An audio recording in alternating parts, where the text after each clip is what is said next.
course, when I first go live, my wife calls me. So, sorry, can't answer. All right, so hey, what's going on, guys? Welcome to the first ever PC Tech Hustle live stream, and we are doing it first. So, yeah, not real sure what else to say as far as introduction there for you, but we are going to be doing a PC build on the stream, and really, honestly, just a stream to hang out, talk tech, talk gaming, talk PC gaming, talk hardware, and while I just build a PC. So feel free to let me know in the comments if you got any questions. I'll definitely try to keep my eyes on the chat as we go through the whole build process. This is a pretty big build, so I imagine it's going to take me somewhere around 2 to 3 hours or so. I'll definitely go as fast as I can, so don't feel obligated to stay for the whole thing, but if you do, then, well, you know, I love you for it. But anyway, so a couple other things too is definitely ask the questions if you got them. Sorry, I'm just catching some things as they come on my screen. This is the first time I've live streamed, so just making sure everything's good. And I guess the next thing I really want to kind of talk about too is the build itself is, like I said, a pretty extensive build. It's a very expensive build. It's not a build that I can just honestly just pull out the money and just spend all at once. So that's what this channel is about, though. It's about PC Tech Hustle. It's about going out, finding the parts, working hard for the parts, and do I have coffee? Yes, I do. You better believe I got some coffee in that mug. It's going to be a long build. So, yeah, so I've been working real hard to get my hands on these parts. I don't want to come off as a, you know, this YouTuber that's got all this accessibility to hardware and money. I don't. I'm a small-time guy. I don't have any sponsorships or anything like that. So all of this is paid out of my own pocket. And so, yeah, some of it I've been sitting on for a while because I've been able to acquire some of the parts, and some of it has, you know, taken me a long time sitting in live streams for graphics card drops. I can't tell you how many hours I've spent in those, so I feel everybody's pain in terms of the PC build. So I didn't want to make this as like a flex build or anything. This is just, I'm really excited because I can finally put my own personal rig together and get all these parts together. So I guess quick note on what it is. Yeah, it's my personal rig. It's a powerful rig. It's going to be powerful mainly to help me with content creation. You know, if you guys are regulars to the channel, you've seen my system kind of usually sitting in the background. This is kind of also a new shooting set, by the way. If you guys let me know how you like it. I'm definitely going to be adding some things to it. This is kind of like rushed put together here in the last couple weeks, but the PC is going to be mainly focused as being a content creation PC. So, you know, I have a high demand for a big, strong processor, lots of RAM. Obviously, a good video card is going to help along the way. But I'm also a gamer too, so it's going to be a gaming PC as well. All right, so just going to check the chat here. Looks like my daughter's tuned in. So nice, but how come no 3090? 3080 Ti, yeah, I mean, I was trying for a 3090, absolutely. 3080 Ti is basically, I got real lucky. So I'm not sure, I'll link in the chat maybe, or put it in a pinned comment after the stream, but where I was able to get this video card was through, there's some guy, I can't remember that, it's like iFixit. Somebody link it in the chat if you can for me, but he runs a 24-hour stream, and he's been running a stream for like a solid year. And it's Best Buy drops mainly, but he also has a API that goes and looks at Amazon. I think that also looks at basically wherever there's a graphics card online, he's looking for, and then and usually the big drops that if you tune into him at the right time, he kind of has a predictor going of when Best Buy drops cards. So I was insanely lucky. To get this video card. I wanted a 3090 due to content creation purposes, but it's not absolutely necessary. Honestly, it's kind of it would have been another, you know, $500-600 or more, depending on what variant of the card you get. And I was able to get my hands on this, so I just, you know, pulled the trigger and went for it. So It was basically a 3080 Ti and above in the bus for me, so I sat and waited for months and months and months and months and months to get what I wanted, and I was able to get this 3080. As you guys might have seen, I've already kind of had it in my system a little bit. I couldn't resist. I had to use it. But I was able to get it about 3, 4, 5 months ago, somewhere around there. It's great. It's a great card. It's very powerful. It's very powerful, and it'll do what I need it to do. So just getting a couple more comments. Happy New Year. Thank you. Happy New Year to everybody here. Obviously, fresh start year. Hopefully a good year. I'm hoping big good things for 2022. You're still so Jay's Beers says I'm still trying to find a 3080 Ti for purchase, but it's and not get robbed. Yeah, I feel ya. Sorry, dog barking, hearing something going on, but yeah, you guys. Sorry, I want to address that. You might hear my dog bark a lot. She's a little weenie dog. She barks a lot, and my wife's due home with the kids at some point, so I definitely apologize for that, guys. But yeah, 3080 Ti, not get robbed. Yeah, I feel ya. The best thing I could honestly say for that is go for what I did is go to that stream. You might get lucky with a Newegg Shuffle. I've not really done too well with Newegg Shuffle. I kind of almost just gave up on it. The next best thing, and honestly probably the more reliable thing that has been for me, and I've been able to get other people 30 series cards, just not for myself, is although I know now it's closed, was the EVGA Q. I hope that they'll reopen that because that was great. I was actually able to get 3 cards. I basically put my name down on every single card, and then I tell a friend who's looking for one, hey, I have a buy link now, let's go. Do you got the money? Let's go. So those are what I could say is your best options for getting some of the latest, newest stuff. But yeah, it's rough. It's rough. I hate it. But a couple more comments. There's a lot more comments coming in here than I actually thought. But so we need to get building here soon, but I'll try to get to some of the comments as much as I can. Like I said, guys, if you have questions, definitely put a question out there, and I'll try to answer it as we go. I was gonna say one other thing, but now I can't remember. So yeah, guys, bear with me. It's my first stream. Let me know if there's anything weird or funky going on. I'll definitely try to correct that as fast as I can because I'm to say I was a little nervous. Yeah, just because. I'm okay with being on the camera. I was more nervous about the technical stuff. So anyway, let's get into the build. I've got a lot of hardware sitting on the table. I need to clear off some of it. So let's get things rolling here. And by the way, also just to kind of show off what we got going on here is we do have 2 cameras set up. So I have an overhead cam that will give us a good view of what we're doing here on the table, which we'll work with quite a bit. And then obviously the camera that's looking at me. So let's get rolling. I'm just going to take some of the parts off the video card. We're not going to need, I'm just going to start stacking them behind me for now.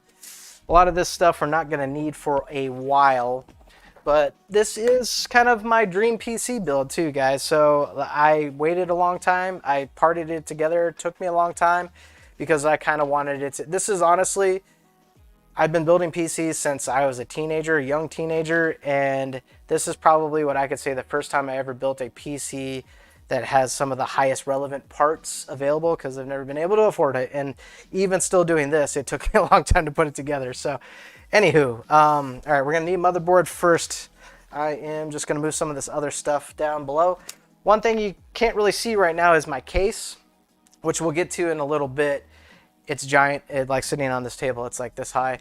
Yeah, I kind of like the big case stuff because eventually what I wanna do with this build is I want to do like, I've never done a full custom water cooling setup. I know it's kind of like a workstation style build and it's not super advisable. Hey, don't do that. Don't do water cooling, but I've never done it before and I really want to just delve into that. Who knows where that'll go, but that'll be kind of like a phase 2 of this build and maybe another live stream to come in the future. So I'm just moving some things out of the way so we can make some room. I think we got a fair amount of room here. I'm just trying not to have to move so many things. I probably should have organized this a little better before we started. So by the way too, guys, I think I have super chats and all that stuff enabled, so if you do happen to send one, I'm going to definitely make a strong effort to read those in stream. Lots of comments coming through right now, so I'll get to you as much as I possibly can. But all right, so maybe a couple more comments before we start going here. Thanks. Yep, working hard on the background. Still got some things to do. Gonna do some LEDs, but if you guys are interested, I highly recommend these acoustic panels. They're from Elgato, which is now owned by Corsair.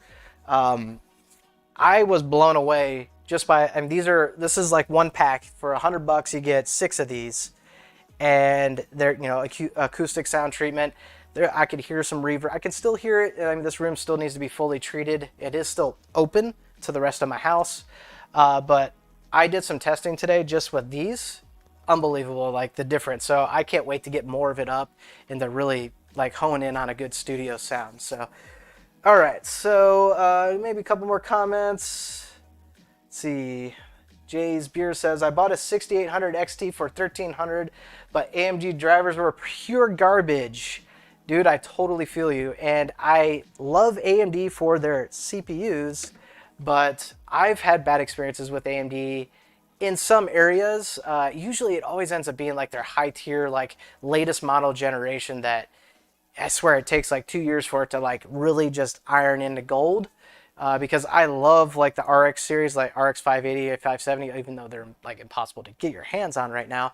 They're great budget cards, but I always felt like if you're buying the latest generation, I always cringe at, I hope you don't have driver problems. So, all right, so let's get into it, guys. I'm gonna just kind of like show you guys the parts as we go. We could chat forever, I guess, if I let it carry me away too much. But what we got here is my motherboard. I love Aorus. Some of you guys know I love Aorus, mainly for the motherboards. I would have loved to have gotten an Aorus graphics card, but those are even more impossible to get your hands on. So I have an Aorus Master in my old rig. It's the 390. So it's the 9000 series Intel generation. So that tells you how old my system is now. Yes, it's not, first world problems. It's not really old, and the system does just fine. It does struggle in content creation. That is why I wanted to rebuild a more content workstation related build. But I love this motherboard. It's a full feature board, Aorus motherboard. We'll get a top down view real quick. Basically the top tier motherboard that you can get from Aorus is their Extreme, and it is Extreme. It's about $1,000 Extreme, and to be flat honest with you, I could not justify the spend of, this was like a $350 motherboard. So I could not justify the spend of $700-ish more on a stinking motherboard that's going to do basically everything that this thing's going to want me to, that I want this to do. So anyway, let's get this out of here. I have used it a little bit here and there. It's just been used for some testing purposes. Like I did put some coolers, budget coolers. If you guys are interested, I have a video on that where I pinned up some budget coolers on a 5950X, which hint, hint, that is going to be our CPU, and tested that out. All right, I'm trying to get the dang motherboard box close so I can work on top of it. There we go. All right. But yeah, this motherboard's pretty much unused at this point. I mean, yes, it is technically used, but it's brand new. So there we go. Still got some plastic on it, so we can just go ahead and finally take that off. Been waiting to do that for literally months on end. Gotta have some plastic to, peel away, right, when you're doing a build, right? So there we go. Okay. I'm just going to get this noisy paper out of the way. Probably going to end up with lots of trash on the ground. But okay, so here we go. Now, really, next step here is we're just going to grab our CPU and get it installed. And what we got here is a Ryzen 9 5000 series. This is a 5900 box, but funny story, so I'll share that with you guys. Like I said, I've been hustling to get my parts. And when I bought this CPU, actually, I still had basically an entire, this was like one of the first parts I bought. Ryzen 9s were going for tons of money still. They're really in short supply. And I found some guy, he was a scalper, and I ended up paying him around $1,000 for this CPU. Now the prices on these have come down. This is the 5950X. I think you can find them in and about $750 to $800, and and they're not really things that are kind of scalped for anymore. Interestingly enough, there's that new crypto variant that you can mine on a really high-powered CPU, but I thought that would destroy the supply on these, but I guess that crypto's also kind of falling apart right now, so we'll see where that things go with that, right?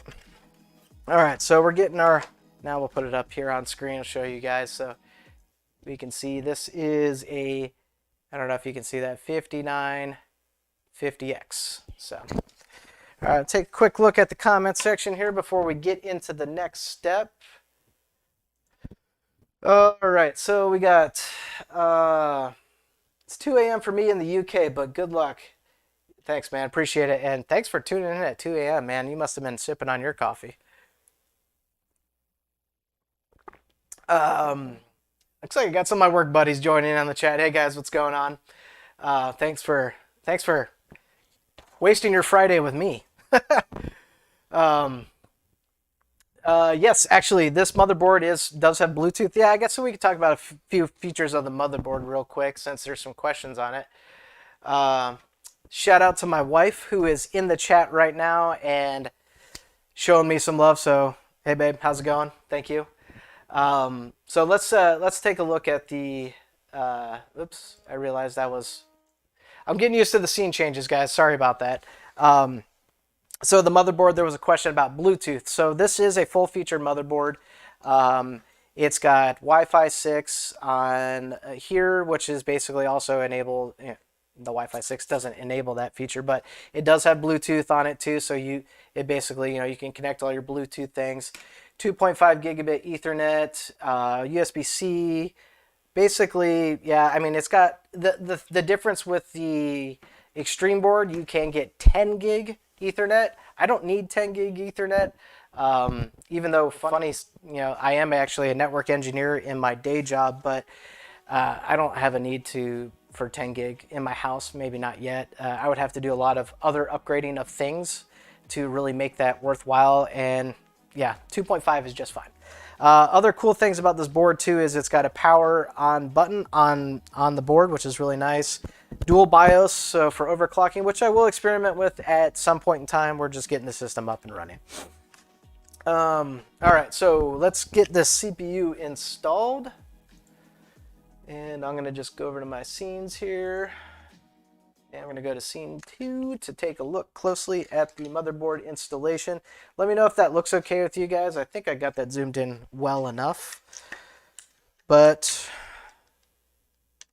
obviously we want to be careful of our pins here. Don't want to make a $1,000 mistake early on and get an issue. All right, just drop that sucker right on in. There we go. CPU installed. All right, so next thing we got here is what I usually do next is the memory. So let's grab that, and I'll flip over here. I got it buried. Let's see. All right, go. Okay, so for memory, as I mentioned, this is a kind of a content creation workstation style build. And so when I was doing video editing on my old system, I did upgrade the memory once on it already. So originally when I built it, before I even really even started doing YouTube stuff, it was just a gaming rig. But pretty powerful one. It had an 8700K, that is, 8th gen i7. We're talking 4 generations back now, 4 to 5 years old. Still a great CPU if you're just after gaming. Like, I honestly highly recommend it. But I had 16 gigs of memory in it, and then I started playing around with YouTube and video editing and realized that 16 gigs was not going to cut it. So I upgraded to 32 gigs and soon found out the same thing. Whatever basically amount of memory you can throw at your system when it comes to like DaVinci Resolve and the complexity, or maybe you use Adobe Premiere or whatever, it's going to eat the RAM. So I wanted a good amount. So I got 64 gigs of Trident Z Neo, 3600 megahertz, cast latency 16. So this is pretty fast memory. It's usually what I would consider the sweet spot for memory in terms of speed and cost. Yeah, you can get some fancy B-die Samsung memories you know, like some really nice stuff and some low cache latency and high speed, but for 5950X2, you don't necessarily want that so much, and I don't want to spend $1,000 on RAM. This is already plenty expensive, so this works for me just fine. Check out our chat here, make sure everything's going okay. Okay. Coffee red cup looks too close to the parts. Yeah, I might. Yeah. Good idea. I'll shove it a little off to the side. There you go. Is that better? All right, so we're going to get this memory open here.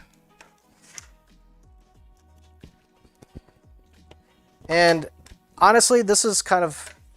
I almost wanted to go with different memory, but I've used G.skill Trident memory so many times.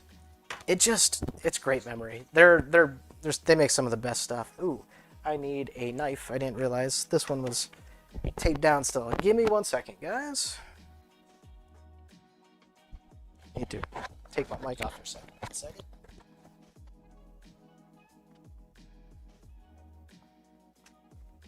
All right. Sorry for that. Sorry if I hopefully wasn't making your ears bleed too much there. All right, so yeah, like I said, I love this memory because of the value, and G.skill has become like the leading name in desktop memory. So, plus it looks awesome. So, win-win-win, right? All right, getting this open here. Switch my view here real quick.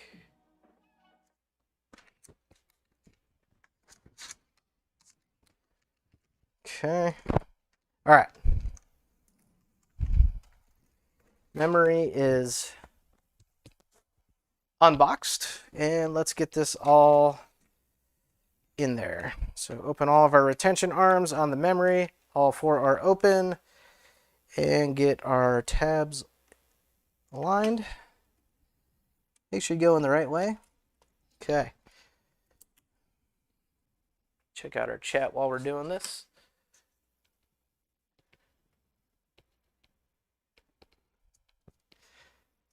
Has to be brand. Say it needs to be brand new. Okay. All right.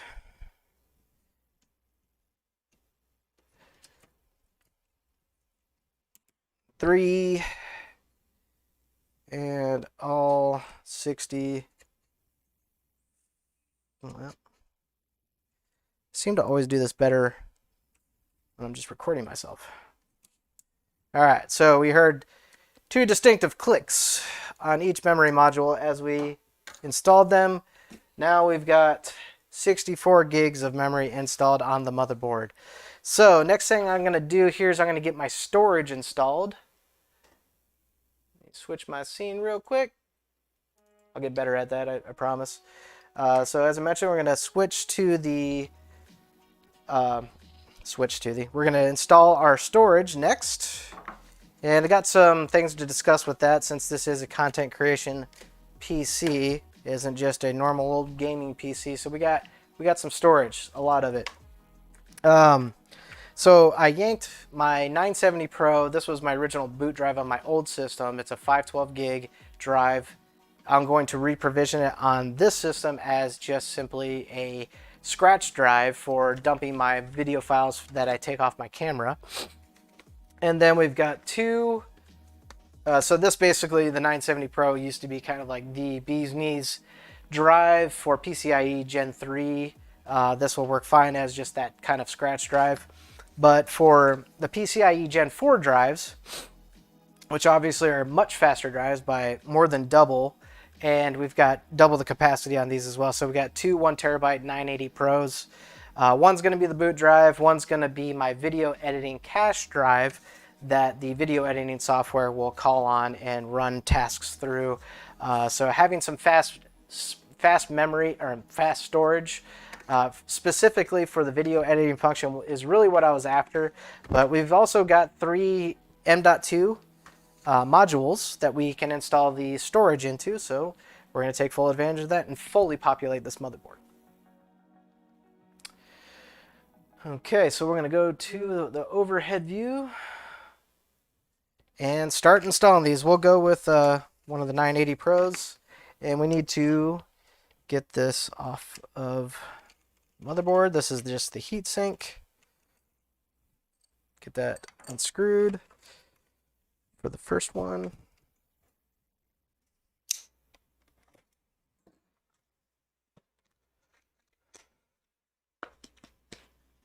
Just trying to check out some of the comments here. I am a console player looking to switch over to PC. I'm on a budget, so I'm just trying to build a $500 PC. Could you guys help me? So glad you asked. That's typically what my channel is after. Like I said, although this is a very high-end build, it's not my norm. If I am building a high-end build, it's for like a client, and I'm just documenting the process. But when it's out of my own pocket doing content creation, this channel is strictly about doing the builds that are more budget focused and driven towards the everyday PC gamer, especially people who are coming from like console, because consoles are in and about $500-600 or so, and PC Master Race, come on, PCs are way better, have way more expandability, lots more future proofing in that. So check out all my videos. I've got a lot on budget oriented stuff and a lot more coming. I think one of my next and up and coming videos I'm going to be doing is doing a full-on part hustle, part hunt on trying to actually build a machine that is a good value and in this really hard environment market as it is these days. So anyway, let's get some SSDs installed here. So I need, out of my motherboard box, I need to get the little screw, standoff screw that holds this drive up. So move that off to the side. I think I should have that in here somewhere, I hope.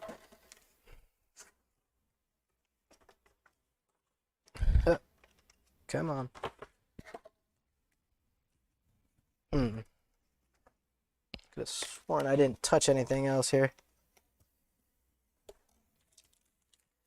My wife is texting me to say hi to my children who are tuning in over at actually a friend's house. So, hey guys, how's it going?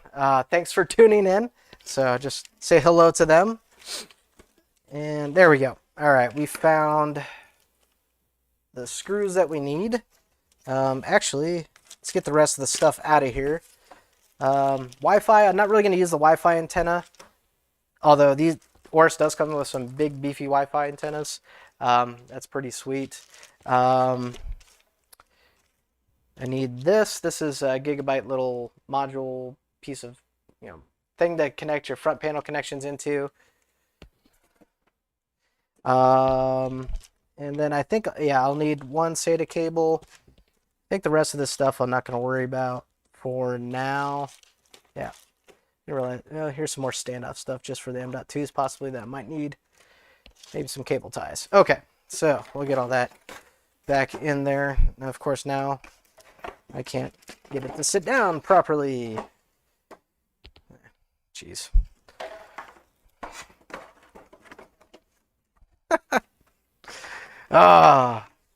Anybody else have that problem where you take out the computer part and you can't get the box closed the way it came? Okay, there we go. Wow, this sucker is getting heavy. And by the way, check this out. This is another thing that I really like about Oris, their higher tier motherboards. Check out all that armor on the back. It's supposed to help dissipate heat, but I think honestly, it's just to look cool. I mean, maybe it helps a little bit. I've never really seen any testing about it, but who knows? So, all right, so we need a standoff to put here on the M.2. Let's see if I can get a better angle for you guys. There we go.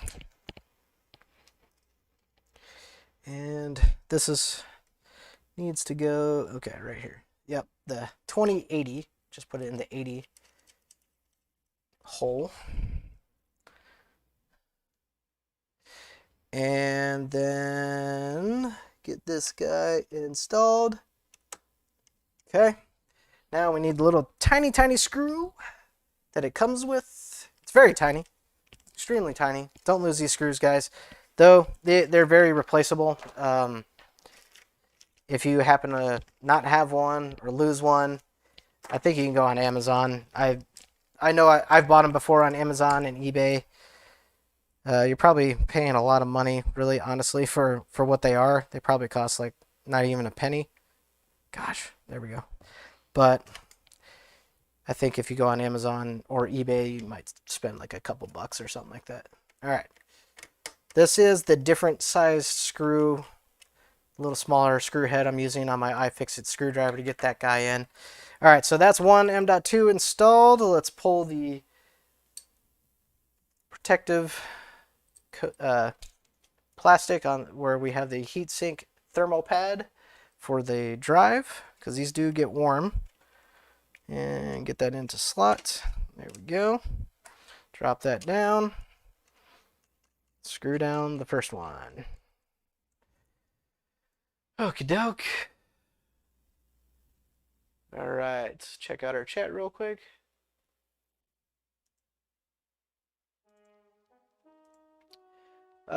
Let's see. Got a comment from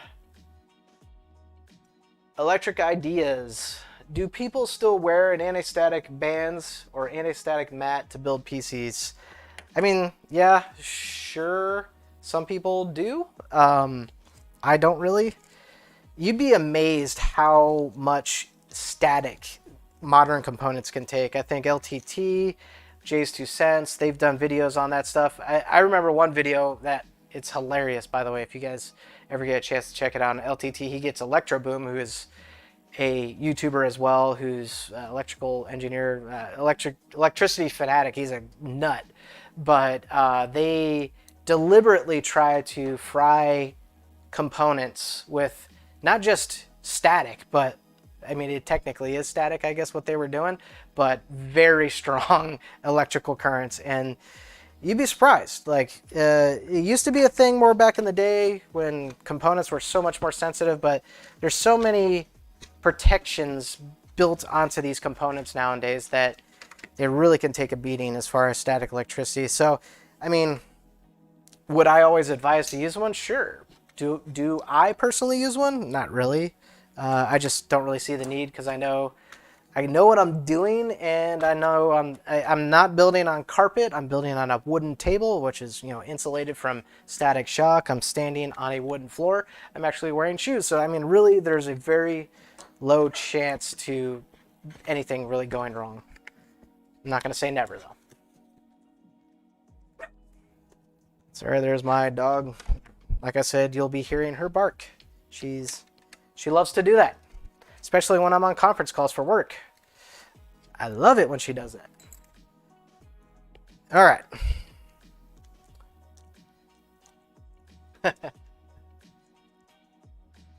All right. Yeah, 3D Printing King. Thanks, man. Appreciate it. Thanks for stopping in. I'm definitely going to try to stream much more often, guys, as often as I possibly can. Obviously, you know, it's more time consuming, more setup, but I do like the kind of casual format to it. So let's get another look at what I'm doing. All right, so we're installing the second M.2 into the second slot, which is the second 1 terabyte 980 Pro. Basically, one of the fastest. Now, technically, PCIe Gen 5 drives are starting to enter the wild, but readily available PCIe drives, M.2 drives that you can get. This is still one of the fastest things you can possibly get out there. Although I'd have to say some of the numbers I've seen with the PCIe Gen 5s, outrageous. It's just crazy. So I guess I had to get to building this PC before I was going to get out of date. All right, collecting more trash. And get this heatsink down on there. We are 2 for 3 on M.2 drives. Last one. Let me get some of this more trash out of my way. Making a pile under the desk. Be fun cleanup in the morning. Like I said, this last one is my 970 Pro. This is Still technically not, I still need to go in and wipe it. So it has an OS on it. It has my Windows 10 OS on it. I will take care of that at some point. But like I said, this is going to be my scratch drive for just dumping video files from my camera straight onto the drive. I'm going to put it in my last slot here. This also does not, wait, let's see. Is that going to work? Okay, cool. I don't need to install the large standoff on that one. I've had to do a standoff install on every one of these. Sometimes they have a standoff already pre-installed, which is nice. This board, they gave it to you. Whoops, I don't know why I did that. They give them to you, but you still have to install them. Okay. And 970, we are decked out with Samsung Pro drives. This is, like I said, a PCIe Gen 3 drive, so this is when I built my original rig. So still a very fast drive, still a very capable drive. I wanted to use it. So it's where some of the value of this build comes from. These, when they're brand new, they're worth like $200. Now I think you can find them for like 512 gig, 970 Pro, probably for around 100, 150 bucks. So, I mean, if speed isn't what you're after so much, and PCIe Gen 3 M.2 NVMe is still very, very fast, it's a good value to go buy. And Samsung makes like the best stuff is in terms of M.2 drives. What's going on here? Oh, I see what I did. Installed a screw. This heatsink actually, that already has a screw on it. It's a little different than the other two. Has a screw built in, so I just push that down. Voila. There we go. So I've got a naked little tiny screw. I should not lose, so I'll put that into my box here and just kind of set it off to the side. Actually, this is trash over here. There we go. And that is trash too. Okay. All right, guys. Let's cut back to the other scene. We've got a lot of hardware already installed on this motherboard. Got the Ryzen 9 5950X, 16-core, 32-thread monster. I am kind of curious if they do the 3D stacking. AMD is coming out with their new modified generation of this CPU before they come out with Zen 5, which is a completely different platform. But I'm curious to see what they do with the 5950X, if anything. So far, there's only been Ryzen 7s where they've made those new changes too. So we've got everything installed on the motherboard. I need to make a little more room because we're about to have to bring in the big giant case. Since we were on the topic of storage, I also do have a hard drive. This is a Seagate Iron Wolf 4 terabyte spinning drive. Yes, spinning drives are still very much a thing. I have a NAS server fully populated with them that I built that I also have videos on. But I use that just as slow, generic storage for storing things locally on my machine that I kind of want to keep like a copy of on my machine, as well as my NAS drive, just to have a local backup of kind of important things. So it's coming with me. It's been in my other rig. But this is going to be an install that we do long down the road. Some of these things that are also long down the road, I'm kind of just getting out of the way. Okay, so we could do the AIO install. I've not worked with my case ever before because this is a brand new case that I've worked with, so I kind of want to see how that goes before we go into AIO territory. But what I do have is the AIO that I'm bringing from my old build. Moving more and more things out of the way. Sorry, guys.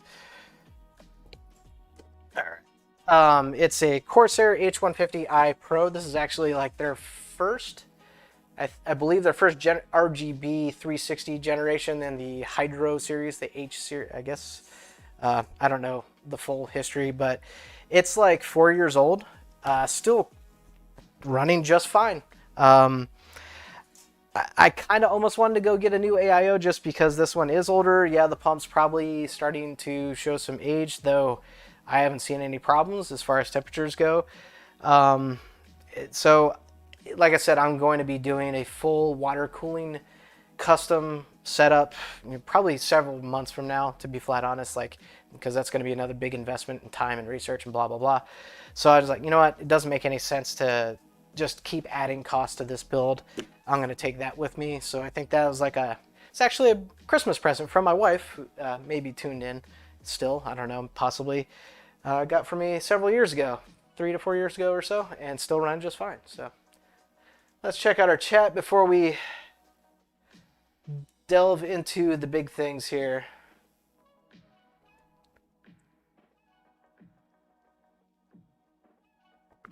KB asks, do you use a specific tool set or just the regular ones? I love, actually, the rest of my tools are kind of sitting off camera. Let me show you what I got real quick.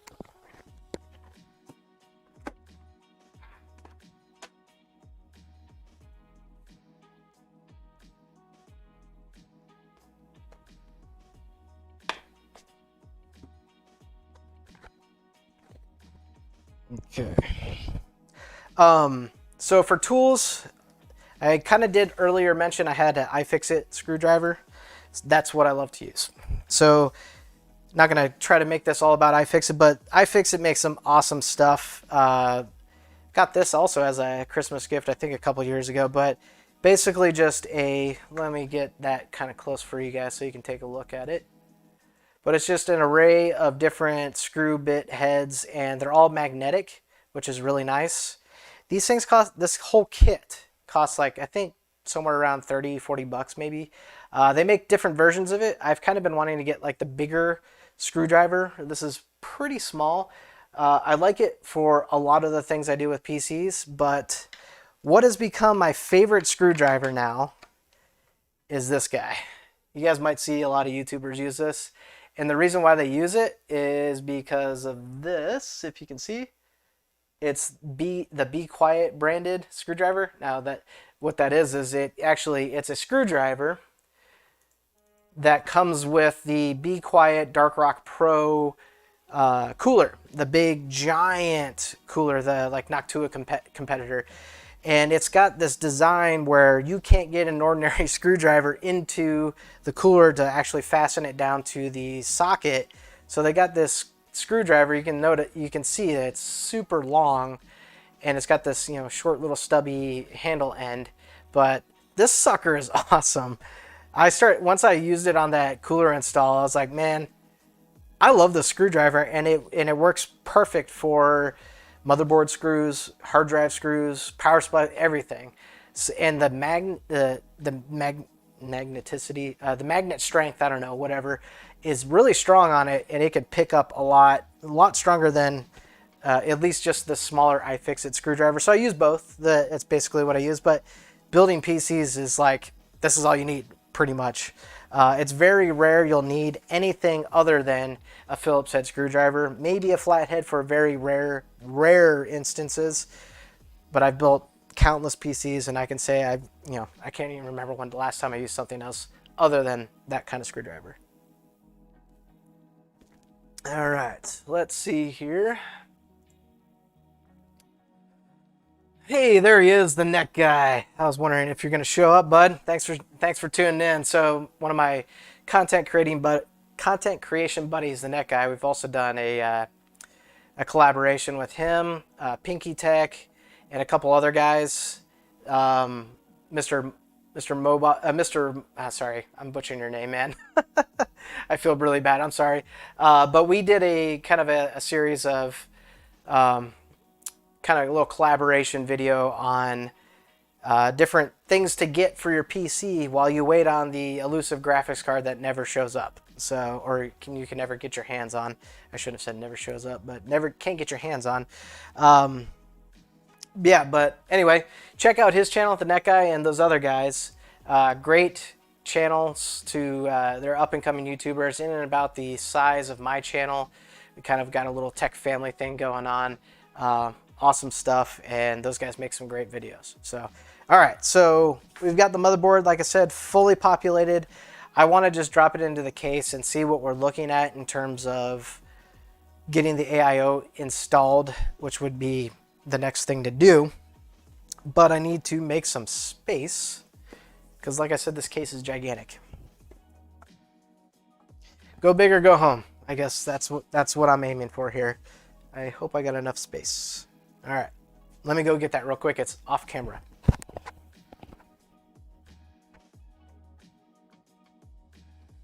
Thanks, John, for correcting me on that.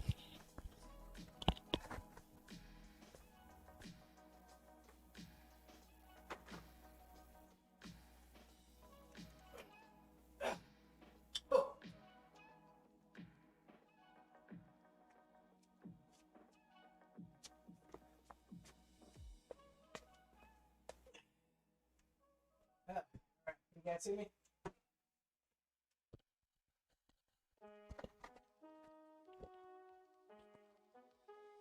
Okay. Here it is. Told you it was ridiculous. All right. There's the case. Still, I'm about to lose it here. All right. So yeah, the case is absolutely ridiculous. Actually, which is funny, I guess my other case is pretty big and ridiculous too. The idea here is this is actually a dual system build case. That's also why it's so big. It's the Fantex Enthoo 19. I'm not building two systems in it. I'll show you guys what I have planned for it. It's pretty cool. But the later plans is, you know, the full water cooling setup. So I wanted something that had tons of space for, you know, multiple radiators, distro plates, or, you know, obviously reservoirs, all that stuff. So this thing is going to be able to handle all of that, and it's unique. Like, I mean, to me, not many people that I've seen have this case. I'm so sick of seeing the O11 Dynamic. Yeah, I mean, it's a great case. The O11 Dynamic, there's a reason why there's so many of them, and you see them on like every tech channel, every tech page on Facebook or whatever, because they're great cases. But I almost get to the point where I just keep on scrolling if I'm looking at pictures like that, because it's just, okay, here's another slightly small change of the same exact thing that I've seen 100 different times. So I like to be unique with my cases. The one I had previously was the Thermaltake View 71, which I feel like is another case that not a lot of people have or see. The idea with that one was also water cooling that I never got around to doing, but I'm gonna do it this time, I swear. But anyway, I'll lay this thing down because it's outrageous, but I need to take this big tempered glass panel off here. And this is one thing I really like about this case. This sucker, as far as opening it, now I probably would end up smudging the glass a little bit, but I'm not planning to open it much, but you can kind of just grab the end here and it just pops out. So it's kind of nice. And I remember this being kind of stiff to get off. Yeah, this is gonna be a chore. Hopefully no coffee goes flying. It's coming. Slow and sure. Might oil that to make that less of a scary moment. I'm gonna put this off camera. I'm starting to trap myself in here. Oh, all right. Does the case have its own nuclear power plant? I mean, you could probably fit one in there. I mean, it's ridiculous. So here, I mean, come on. It's huge and crazy, but you gotta admit, this thing's pretty darn cool. So you can do so many freaking things with this case too. Here's where you put your normal motherboard, and then you can build a dual system. You can mount another motherboard right down here, and literally another graphics card, literally a full complete dual system.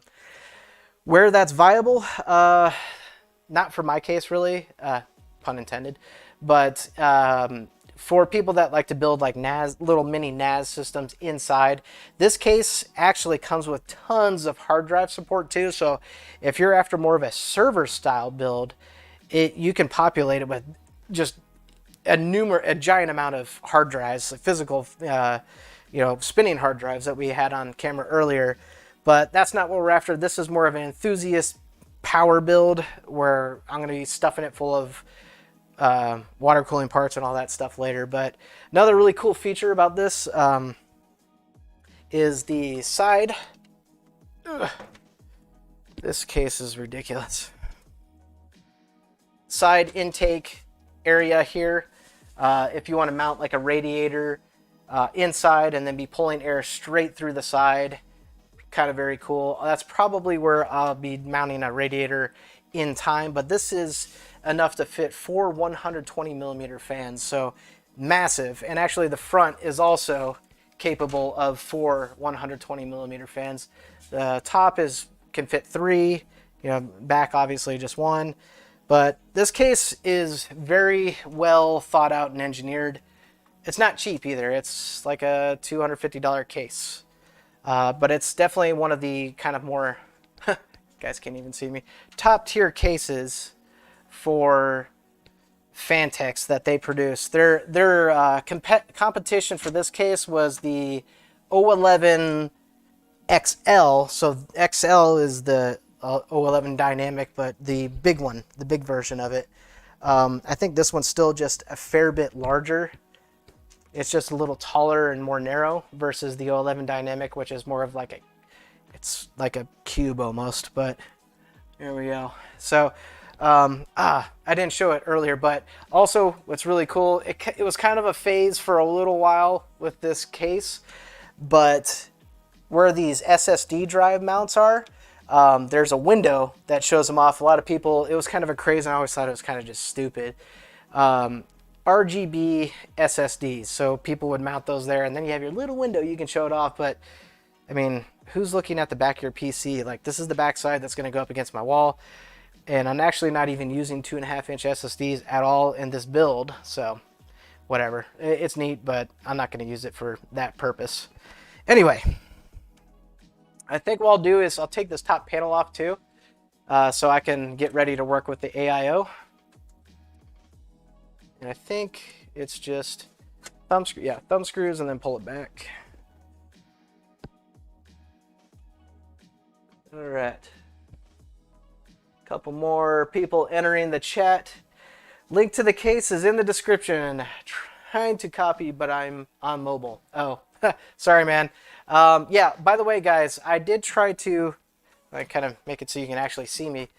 I did link all the parts in the description if you guys are interested in just looking at that stuff. Some of the stuff you might be interested in buying, just so you have a quick, easy access to that. The case, you can buy it on Amazon. Like I said, it's around $200 or so. I haven't checked in a while since I put it in the description, but yeah, I mean, for a high-end case, that's actually a pretty fair price. Like, there's some of these boutique cases that you can buy that are in over $1,000. I was actually looking at, I'm trying to remember the name of that case now. Who makes it? Oh, it's made by Lee & Lee. Yeah.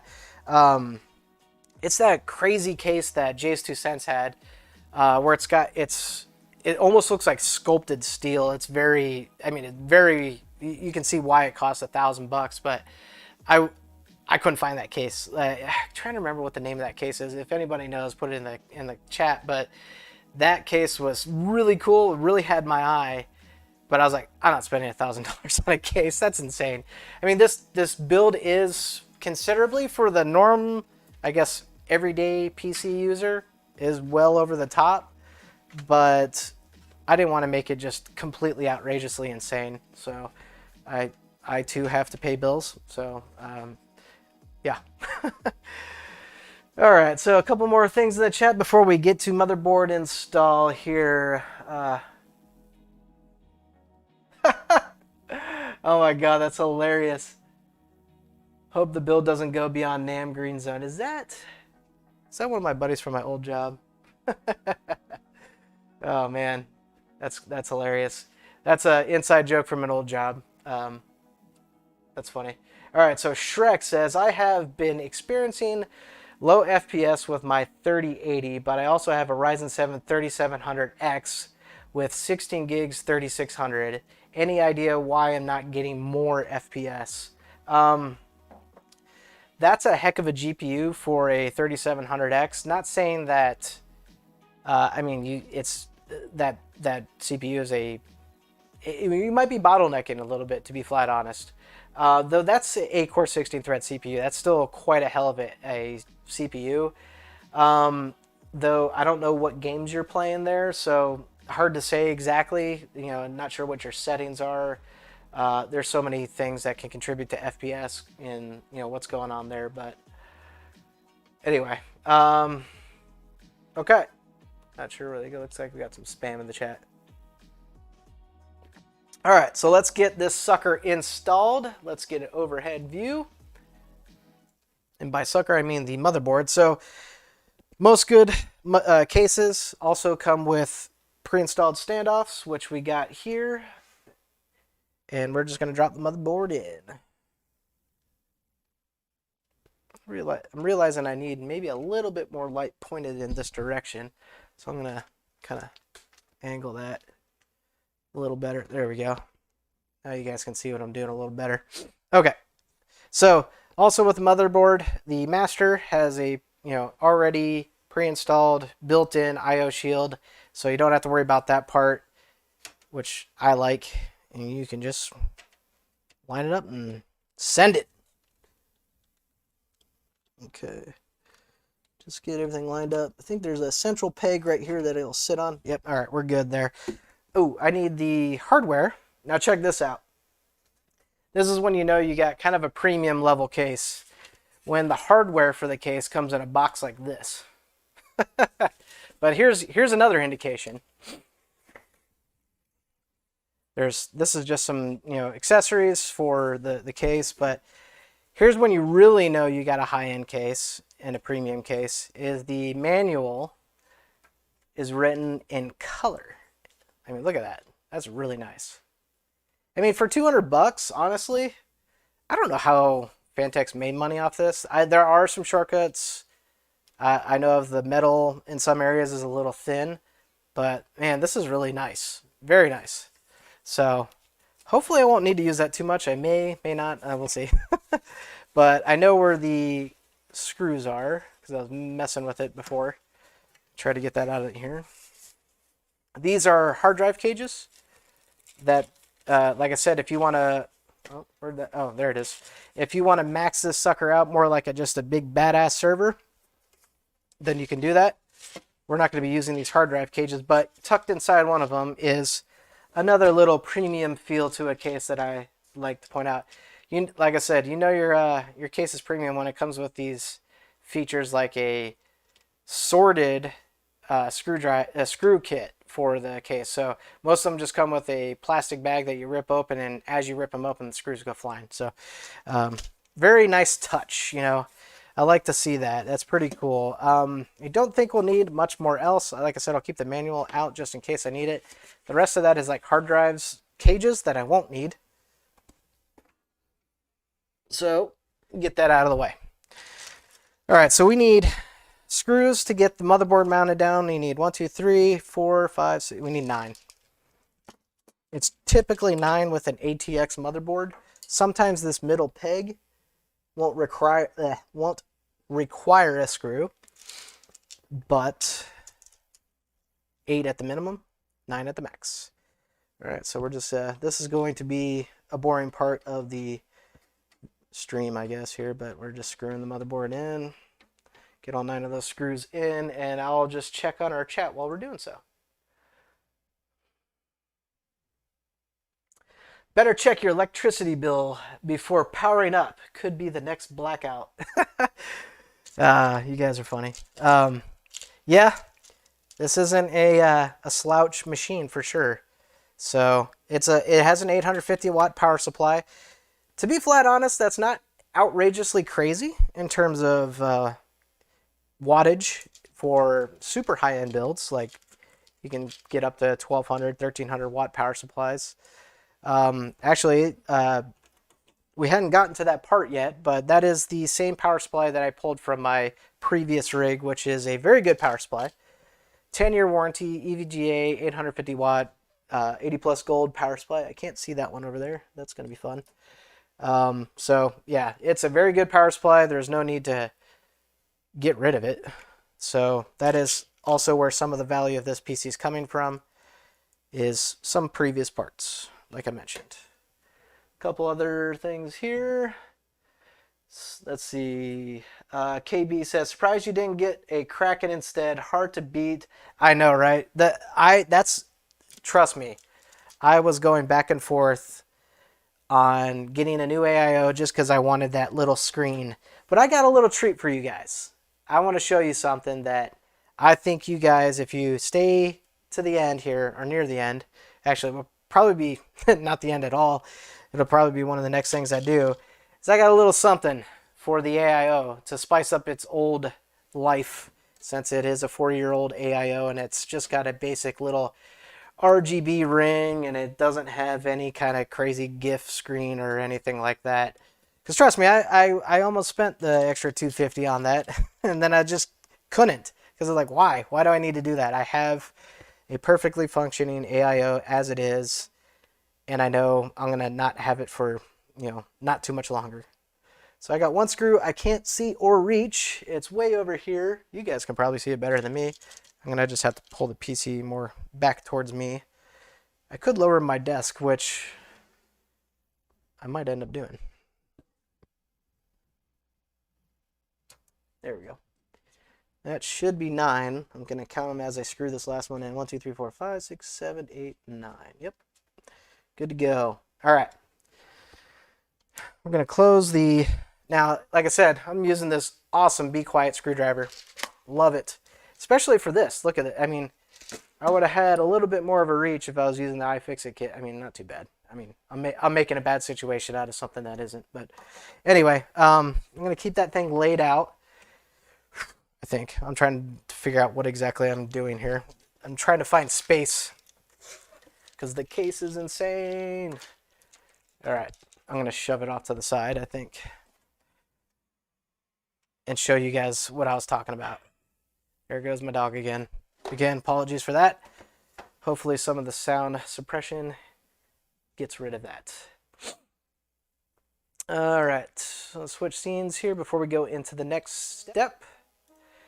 And should I go for a 5900X? Why not?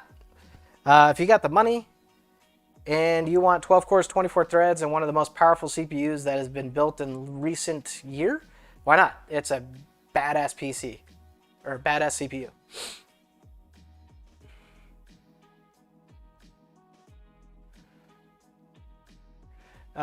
Okay, so Shrek says, I play Fortnite on performance mode, and Hitch basically adds 15% more FPS, and I also play Apex on low settings. I think that you might have been... Okay, you were the one asking about the low FPS. I mean, yeah, you should be getting a ton of FPS, but here's the thing. When you have such a powerful GPU, like, dude, your frame rate is just going through the roof. I might just bump up your settings, like your fidelity graphics settings, to just take it up to high. With a 3080 and a 3700X, Apex Legends and Fortnite should play beautifully fast as far as FPS goes, and look really good too. Yeah, sure, you can shove like maybe 200 frames. Here's what was probably going on is you're bottlenecking yourself based on the amount of frames that you're pushing from the graphics card. The graphics card is now saying, hey, CPU, I want to run at about 250 frames a second on this relatively easy to run game on this very powerful hardware.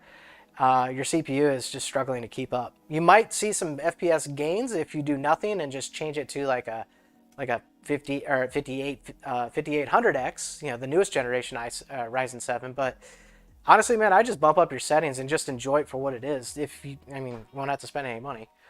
All right, so Joker, hey man, thanks for joining in. I think I saw you earlier. Sorry I didn't see you or say anything, but Joker's one of my longtime OGs, and thanks for joining in on the stream, man. Appreciate you showing up. Toothpaste as thermal paste. We'll get to that.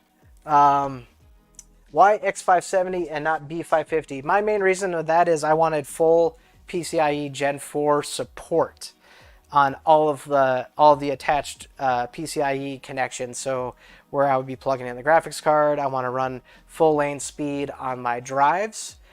So what happens with B550s is your first slot is usually your PCIe Gen 4 slot, and you don't have as many lanes available to you as you would with an X570 board. So because I'm doing content creation, because I'm running 3 drives plus a graphics card, plus I'll also have a capture card, that's a lot of stuff I'm asking for out of my PCIe lane. So X570 was a no-brainer for me.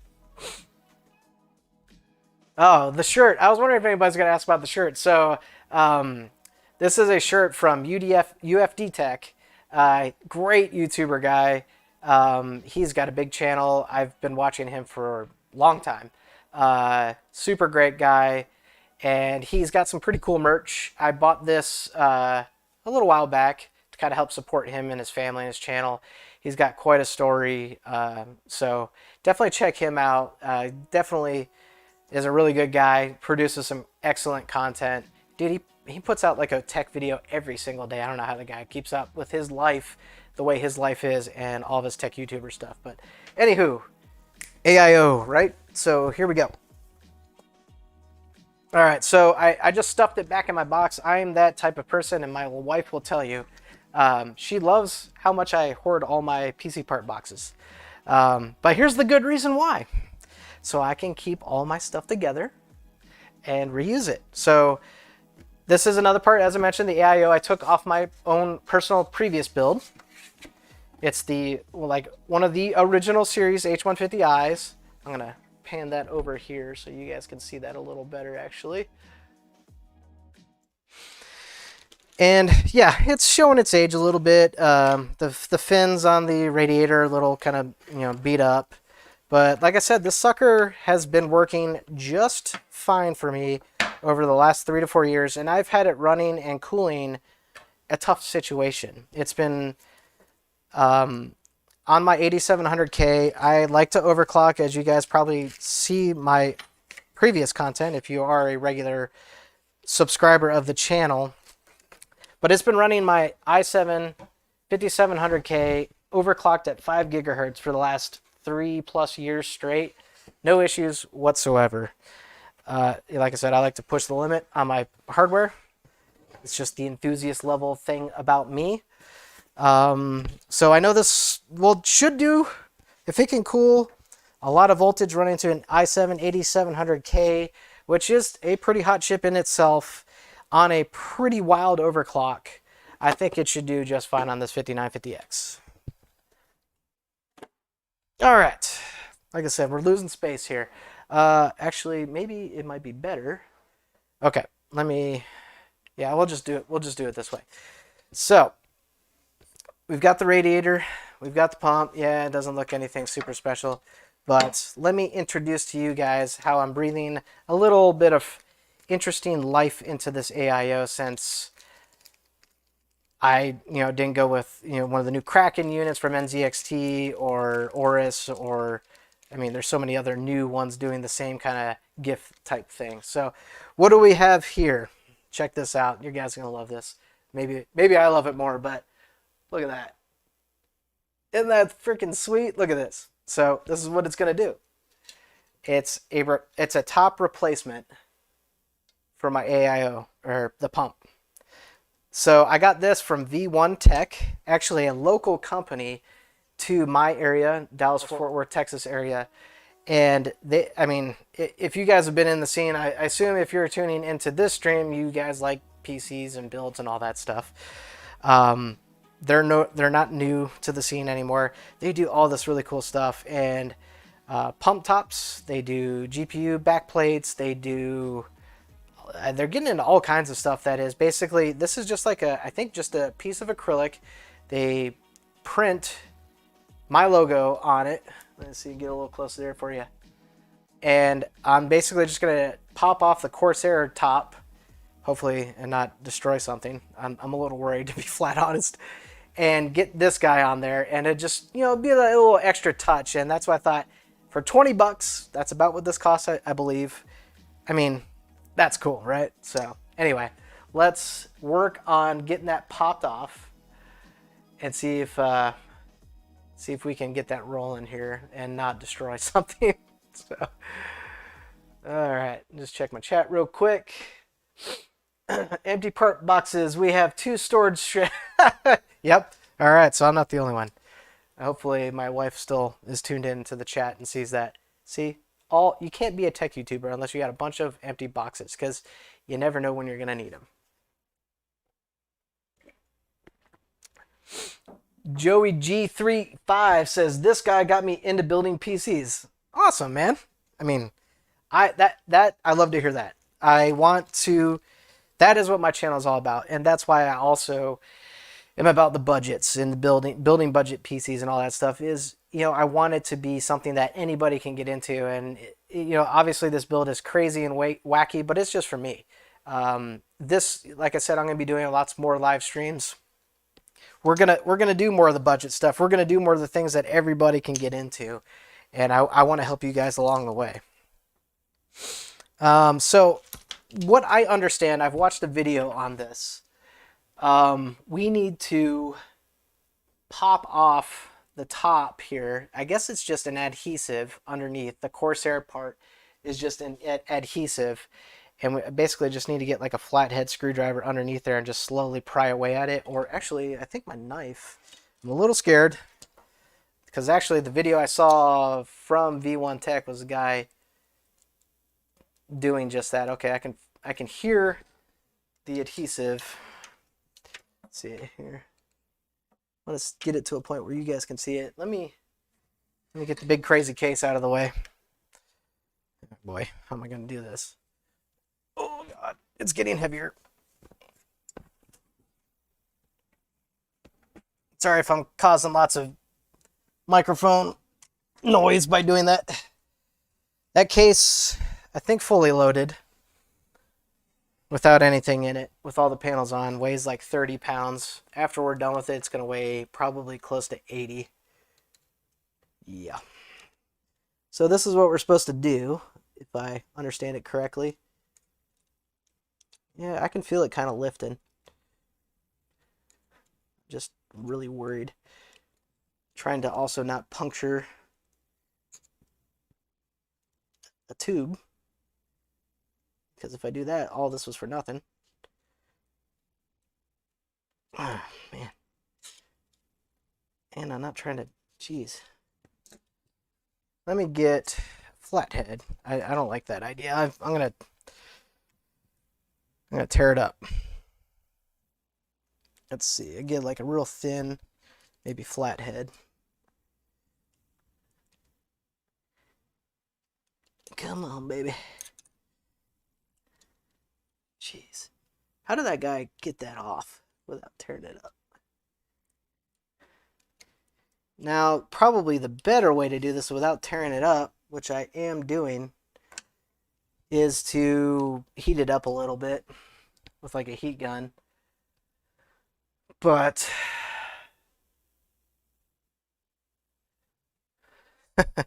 I really want this to work out. Let's see, make sure you guys can see that. Oh man. Come on.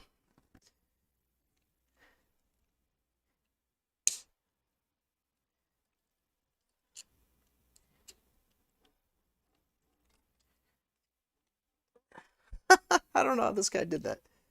Jeez, I'm tearing up the aluminum on the side. I really don't. We might have to... Let's see. I'm gonna dig. For the sake of the video. Jeez. Sucker's on there. Okay. Think I'm getting somewhere. Maybe.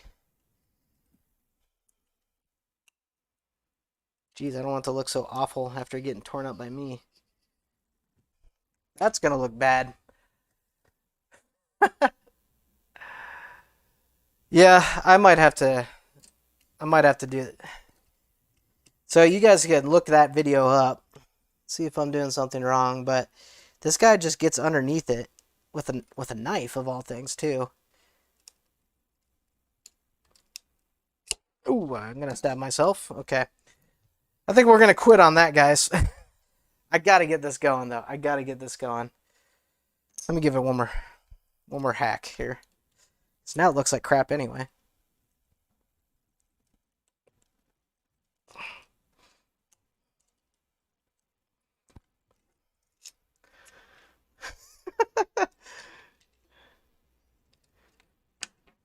Does this come off? Oh, no way. That might make things a little easier. Well, I wish I would have done that earlier, because then I wouldn't be tearing this up. But actually, I got an idea. I think I'm going to paint this. Make it look nice again. Maybe, what do you guys think? Tell me, let me know. Should I just paint it back silver like it is now, or do like black or something? I think like a glossy black would look pretty cool.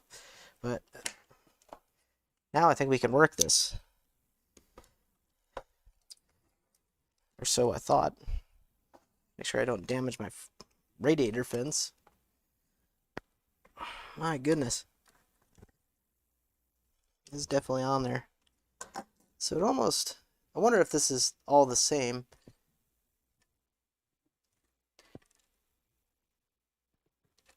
Definitely looks like it almost clips on there.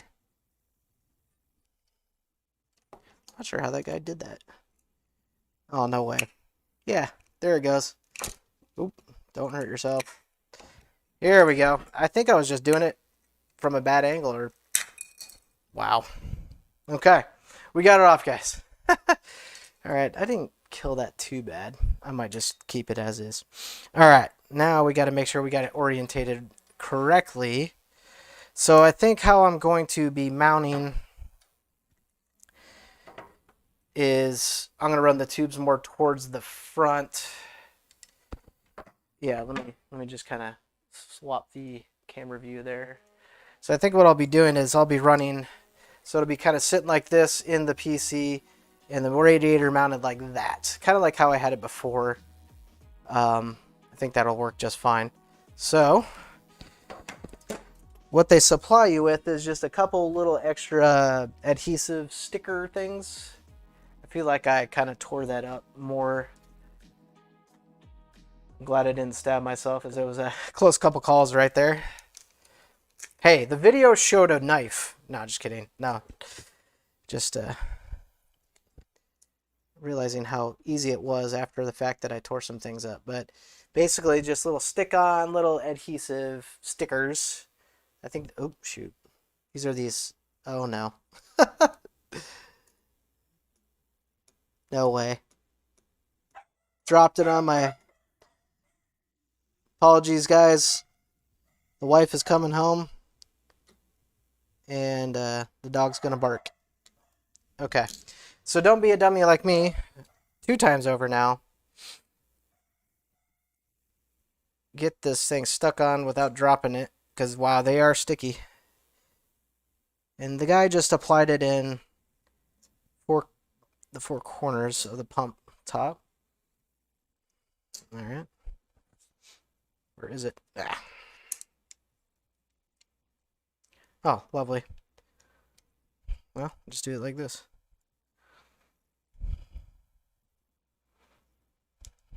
Get on there. Perfect. Kind of. These things aren't super easy to work with. There we go. Ta-da.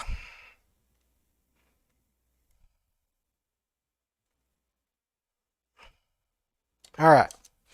Now, this is going to be a one-shot thing. So let's make sure we got this right. Okay. Buddy. Son is home. We're going to apply this to the pump top. Hey, bud. Love you too, bud. 5-year-old son is home. And then just put this back on, I guess, for now. I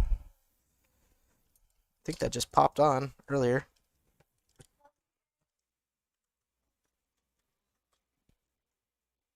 Oh, that actually had like adhesive. So,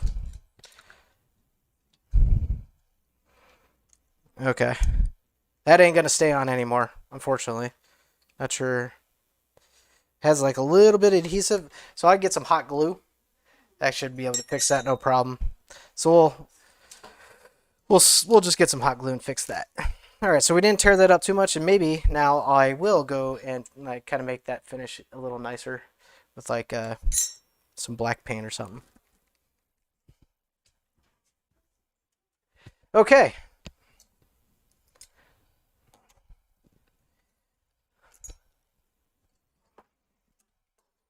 Wife's just sitting there laughing at me.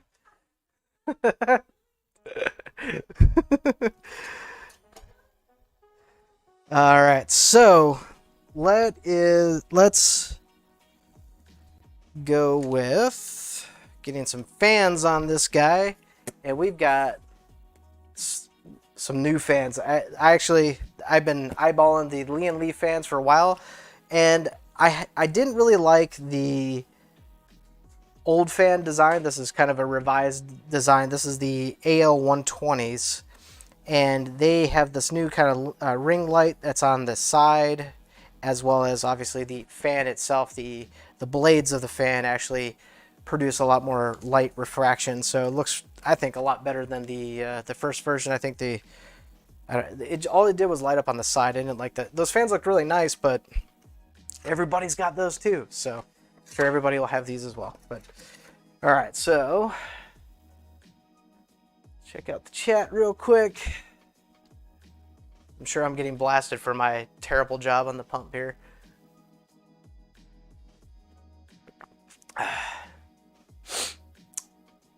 So anyone asking about V1 Tech? Honestly, just Google search V1 Tech, but I'll link their company. I didn't think to do that in the description, or if anybody wants to do that in the chat. But I'll put that I'll go back and revise the description where I got that piece. But yeah, you could, like, all I did with the logo is I just uploaded a image of my logo, and they just printed it on a piece of acrylic, which is really freaking cool. So, all right, so I am a little unfamiliar with the installation, although I think it should be pretty easy with these AL120 fans. But I had Thermaltake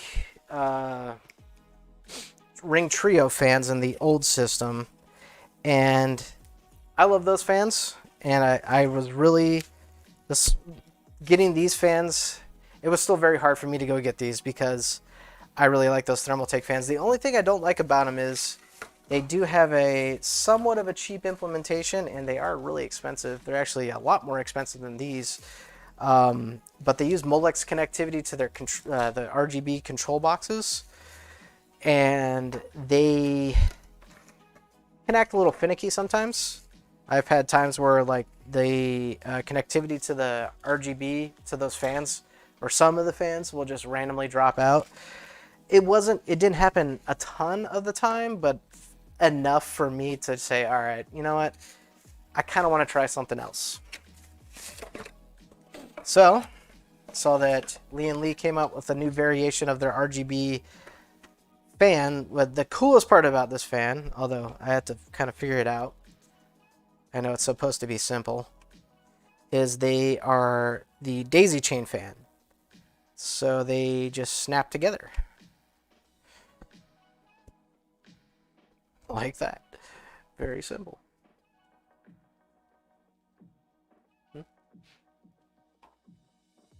Okay, thank you. All right. All right, and then here is a closer look at that.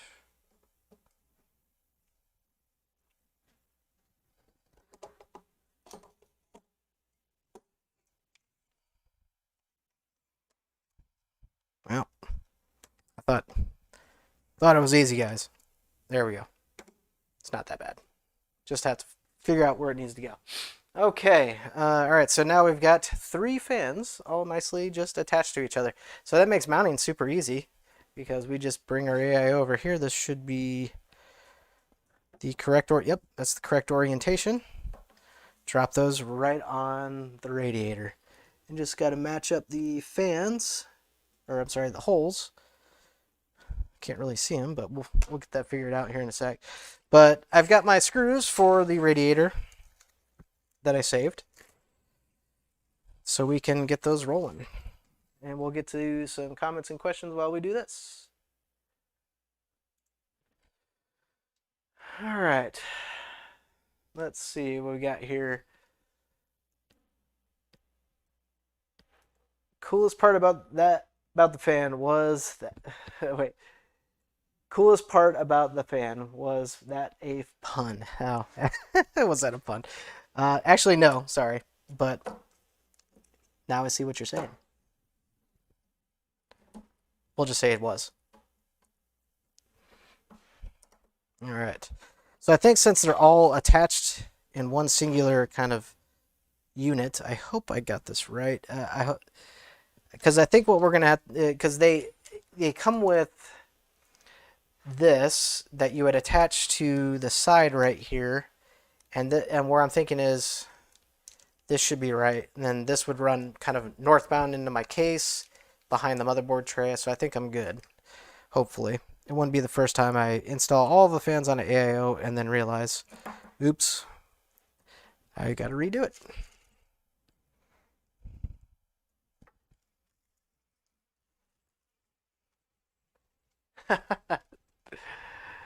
Hey, all right, we got a super sticker from Adam Schroeder. Thanks, man. Appreciate that. Appreciate the love. This is definitely not the super exciting part of the build, I'd have to say, but if you guys are really into AIOs, well then, feast your eyes.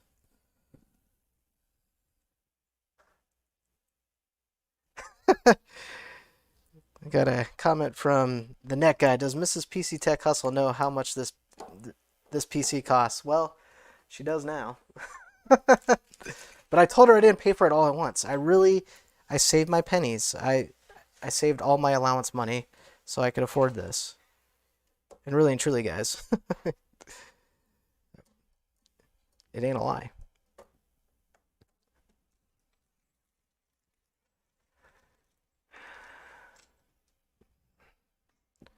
Oh man, so many screws. I guess I really don't need to do all of them, but I kind of tend to like to because it creates a good mounting pressure on the fans, even though they do kind of all connect together anyway.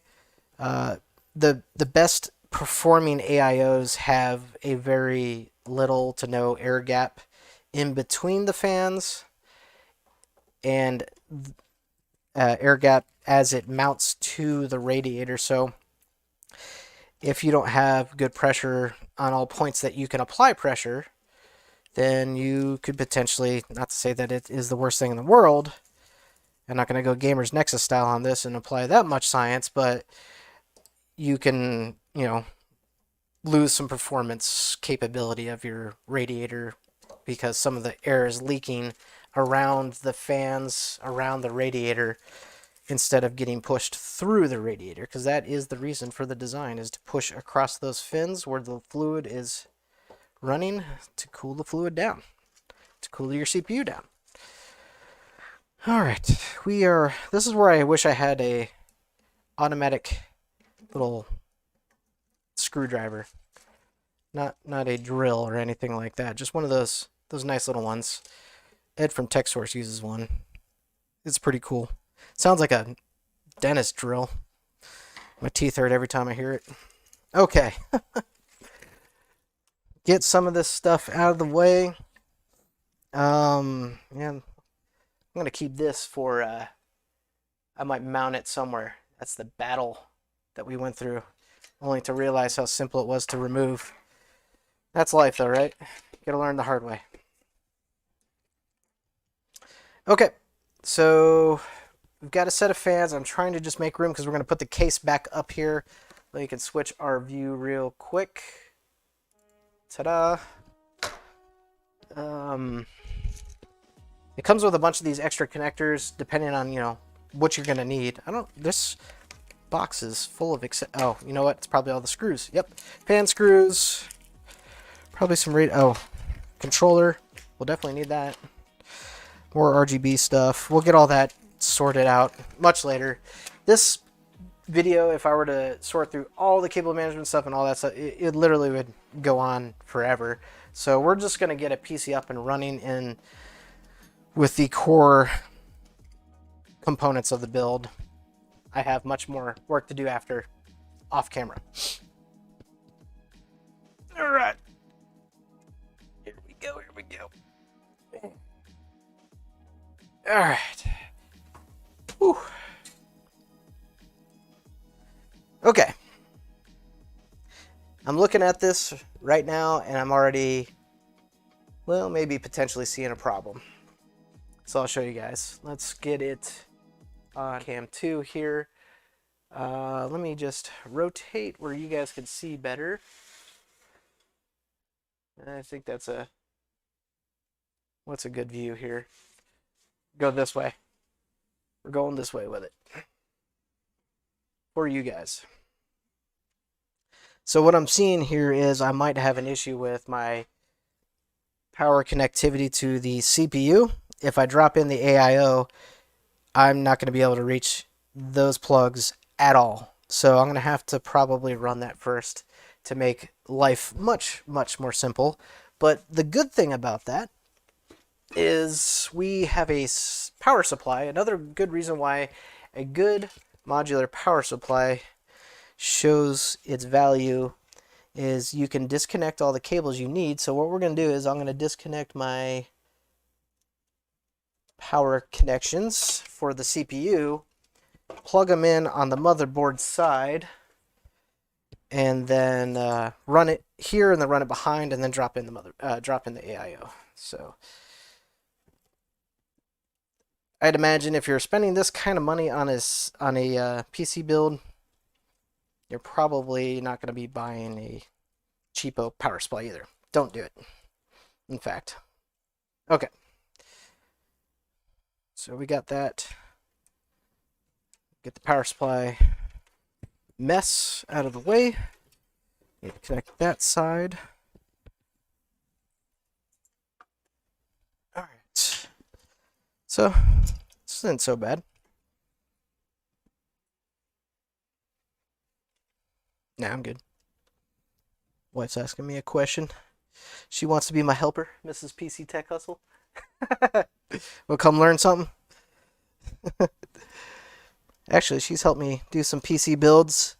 We did one together where we cleaned out my brother's old system and built up a kind of a refreshed version of it. He let that sucker get dirty. It's nasty. All right. I can hardly see. Hopefully you guys can. Probably not. This is just, unfortunately, guys, a really bad angle to capture. My goodness.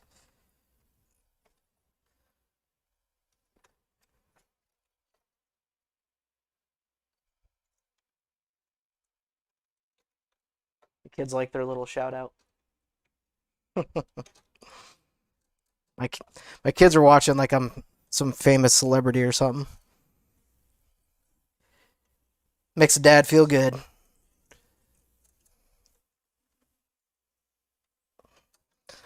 Lord, I'm having trouble here.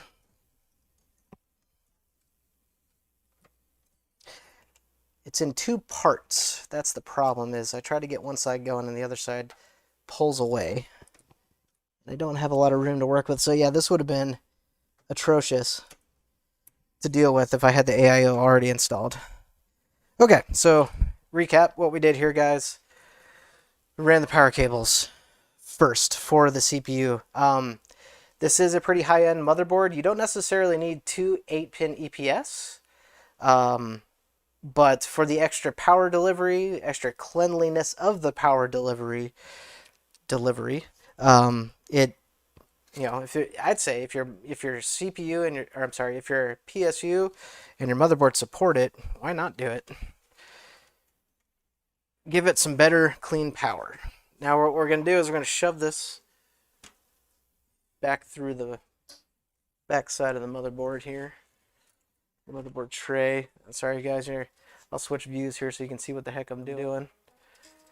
Alright. I've got a little slot I can shove these through. I have to say at least in this regard, the Thermaltake case is a lot easier to work with. because actually this whole top part is removable on the Thermaltake case, where it's all built in on this one. What is that tinging noise? There we go.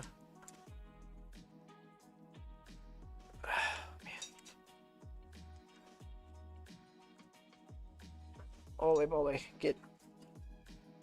Problem I'm also having is this was previously installed into a system so that the cables are bending in a way that I don't want them to right now.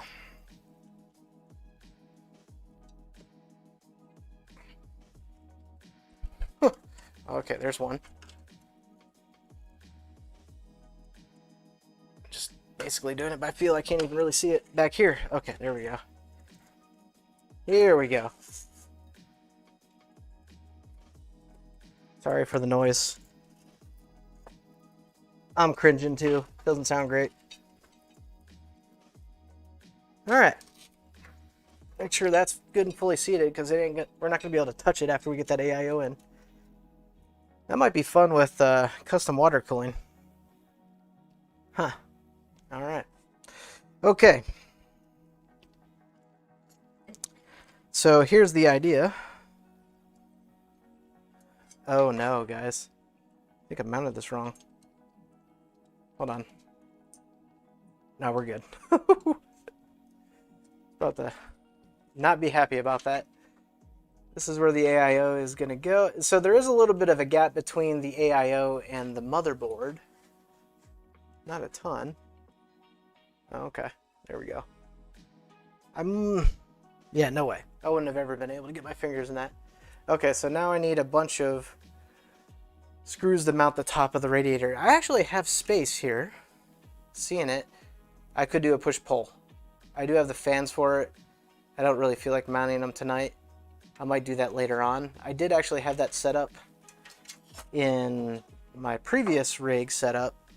Sometimes with a little AIO radiator though, it's actually more trouble than it's worth, because it creates turbulence. You want a good, just straight pass-through airflow. And if you got fans spinning at different speeds, maybe some of the fans are worn out, who knows.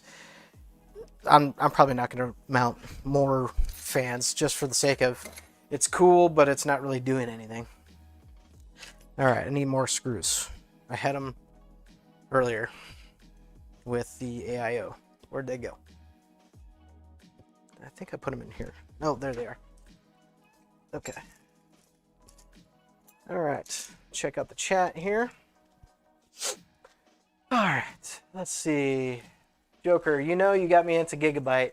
I have a B450 one right now. Yeah, I know. I remember you mentioning that too. You know what? I need some shorty screws. Uh-oh. Do I have any? Oh. I think I do. In here somewhere? Yeah, okay, I think I do. Yeah, man. I mean, I like Gigabyte. They've kind of had some bad rap in the power supply market recently. But they make some good stuff still, especially in the motherboard space. They make some excellent stuff. Like I said, I would have loved to have gotten one of the Aorus GPUs, but those are so hard to find. I feel, and every time I feel like, so I would go on that Best Buy drop site, like I mentioned, and it would always be like, oh, here's one to buy, and then you add it to cart. I don't know if you guys have ever tried doing this. That I mentioned it earlier, but yeah, I would always add it to cart, and then it'd be like, oh, it's not within 250 miles of your area, and that would happen like every single time. So I gave up, and then actually I think they stopped selling some versions of the card on Best Buy. So I think they were just a rare in quantity supply card to begin with. I always feel like I see them on these user forums though. I'm like, how do you even get your hands on that dang thing? But EVGA is definitely my second love. Maybe even my first. They make amazing parts too. And from what I hear, although I've never really had to deal with their warranty or their customer support, it's like hands down some of the best. And I've kind of also heard Gigabyte stuff isn't as good. So I don't know, maybe I lucked out just getting what I got, so I can't complain. All right, so what I'm doing here is I'm just threading in the shorty screws with a washer by hand for now, just to get it kind of buttoned up on the top of the chassis here. I'm gonna need to switch hands.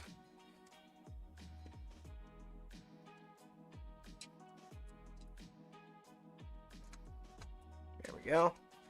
Just to get the AIO kind of hand tightened up there. All right, it's just about there. All right, let's see. Adam Schroeder, thanks, man. Appreciate the shout out.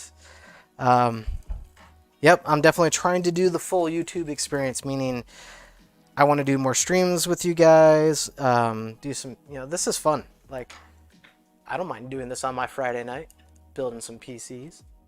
So if I can take you guys along with me to chat, answer questions, whatever, man. Like, this is fun. I do this for fun first. I try not to stress out about YouTube.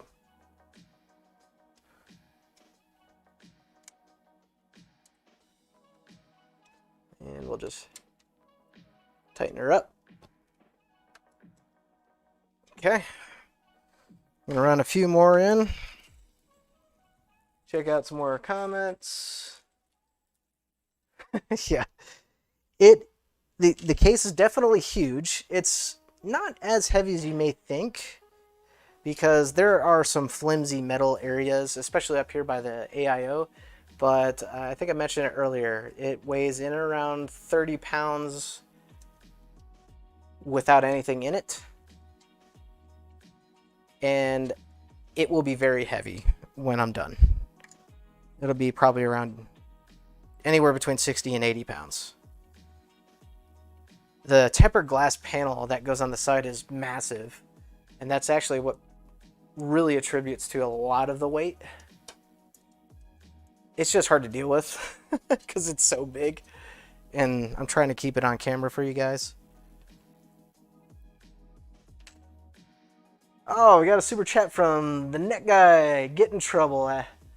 ASRock Z, NZXT, MSI, Gigabyte, or Asus motherboards. Favorite, least favorite, any, and why?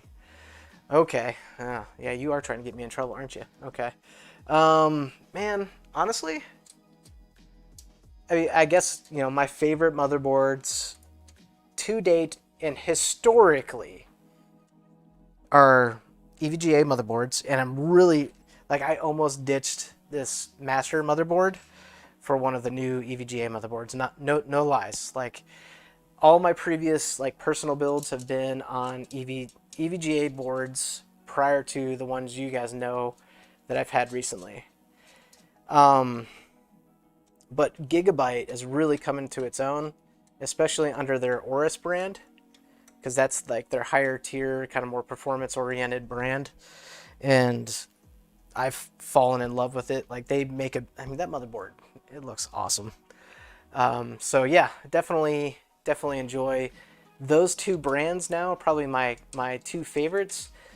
But I mean, I really like all of them. Like, some of it also kind of depends on the motherboard lineup too. Like, if you're going for budget, honestly, I love ASRock. I did a video recently where we were doing some overclocking on Gigabyte B450. They really stripped down the BIOS on those motherboards. They're not bad. We can still accomplish what we're trying to accomplish, but areas where you think, oh, I just want to apply a voltage value, you just can't easily do that as you can with something like ASRock. I've actually never used an NZXT motherboard. NZXT, I know in their early generations of those motherboards that looked kind of like blocky, they looked really nice. But I've heard they got some, like, there's like a lot of plastic on them. They just were like very cheap built. Now I know they've definitely revised the build of those motherboards, but I just never used them. I've never been super attracted to the NZXT boards, and then seeing that they had a little bit of negativity and their reputation with that, I was just like, uh, it's not bad, it's just not for me. MSI boards, yeah, I've used a few here and there. Yeah, I love the ASRock Pro 4. Actually, my last build video, when I did those two $600 builds for my buddy for his two kids for Christmas, those are ASRock 4 Pros. Those great boards. Great little boards. All right, AIO is installed, guys. So just a quick check. This is what the pump top is going to look like. I just realized, this is, I don't remember. I guess I could do it like that. We got to check on something. We might need to orientate the top after all, because I do have the Intel bracket installed on right now because that's what it had on it. So let's take that off. We're about to find out if we're going to run into some trouble here.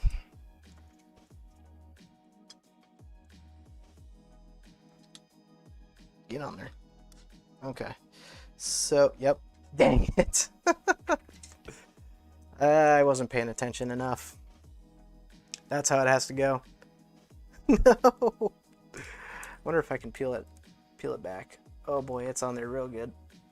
Not too bad. Okay. Okay, that's not bad.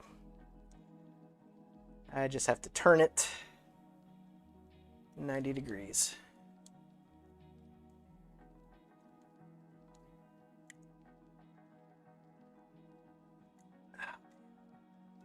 Shoot. Pulled off one of those little stickies. Two of them.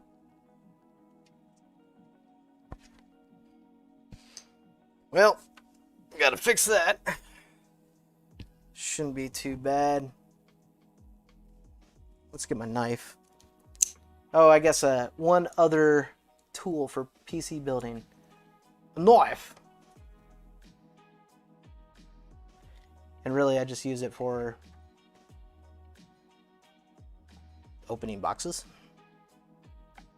or peeling sticker gooey things off of pump tops. That's shot. I think if anything happens here, I might come back and hot glue it, because I think that'll work just fine too. Jeez.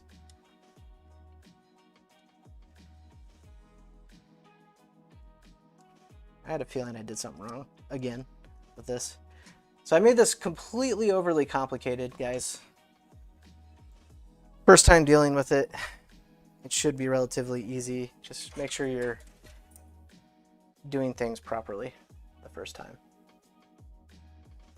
There we go. All right. So this is, now we're good. Now we're good. Okay.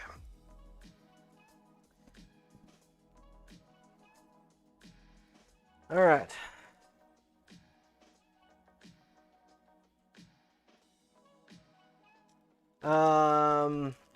Couple comments.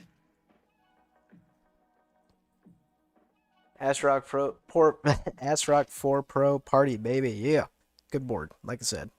Okay, I don't need these. I don't think. Oh. Do you need to install these for? I don't think so. It uses the. Yeah. Pretty sure the Corsair uses the stock AM4 mounting bracket. Yeah, just that. Oh, I need the little screws, thumb screws. I have them sitting over on the desk on the other side of the camera. Okay. Joker says, can't you just leave it on there and push it back on, right? Not sure what you meant by that, but I had the pump top cover, the custom cover thing.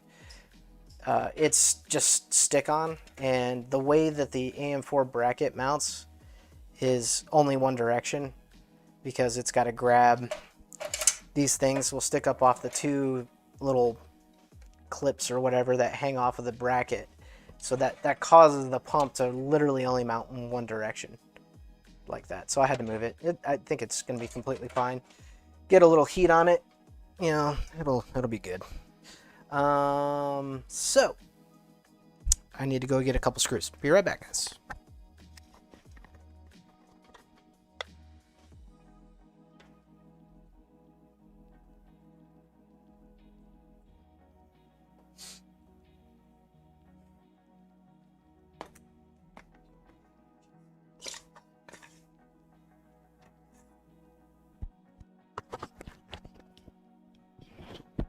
Okay.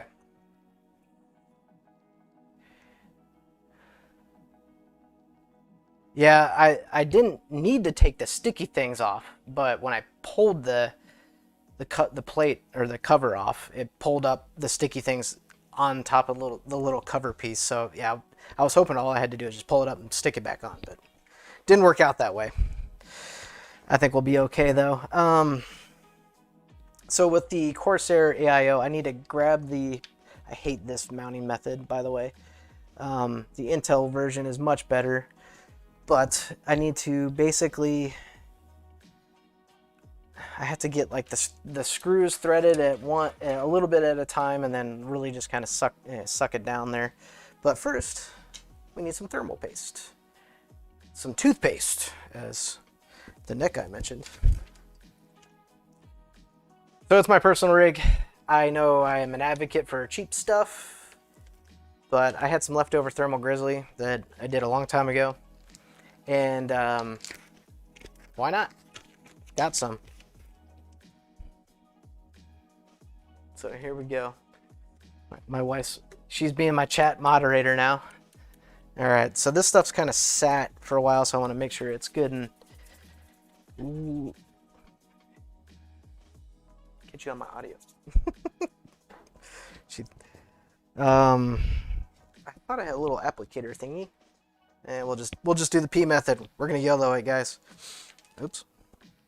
All right, so thermal grizzly, really expensive thermal paste, though. I mean, it's $30 for thermal paste, I think, something like that. But this is the Der Bauer certified, amazing stuff. But whatever, I had some left over, and it is really good thermal paste. Uh-oh, it's a little runny. Runnier than I thought it would be. Probably because it's been sitting for a while. That's all right. We'll just glob it up real good. Not the ideal application method, guys. Don't rip me in the comments, because I know that's what the internet loves to do. Wife is watching me in the other room. All right. So this is gonna be fun. Get all that stuff off to the side. I think what I'm gonna do, I'm gonna lay it down, guys. Don't fight gravity unless you have to. It's always there. You're gonna lose if you keep trying.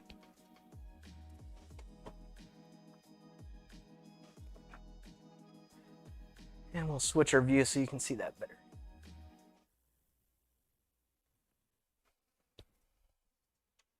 Yeah, this is actually gonna help me a lot. So I can get that rolling.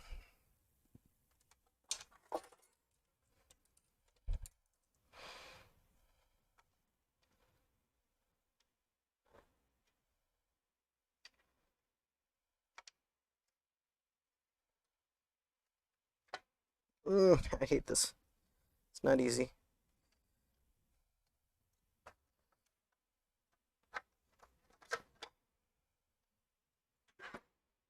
All right, then we get a thumb screw kind of started.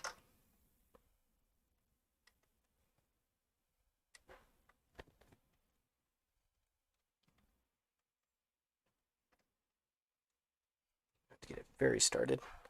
All right, and then grab our other little clip thing. This little guy. So this needs to clip around the plastic part of the AMD bracket, which is probably going to be the least fun part of this build, honestly. And I need to get it underneath. I screwed down too much on one side. There we go. Again, I hate this mounting method. Corsair loves it. And I don't think they've changed it. But like I said, guys, this AIO is temporary. It's served its life. So I'm going to keep using it. especially now with this cool pump top.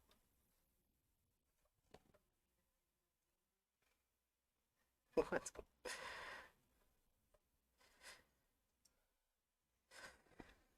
All right. Grab screwdriver and just torque these down.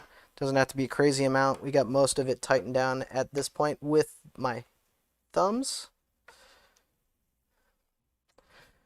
I don't like the angle of that at all, but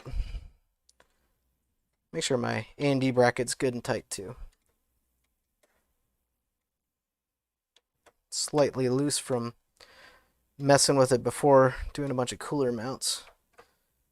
It doesn't mount as cool and easy as the Vitra V5.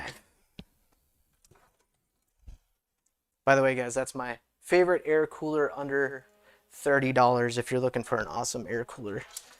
Though with the 5950X, you might need to go a little bit more. All right, so we'll turn this back up. We've got the ghetto looking cooler mounted. I'm really kind of bummed out about that, but I guess it was just a little tiny bit of hot glue that held that. You know what? What do you guys think? Silver or black? There. I'll put a poll out. You guys tell me, silver or black on the Corsair trim piece that goes around the AIO. Now that I've inadvertently popped it off, I think black might look pretty good. Like a glossy black. This is actually a piece of metal too. It's so I can scuff it up and paint it pretty easily. So you guys let me know, silver or black. Put that out there real quick.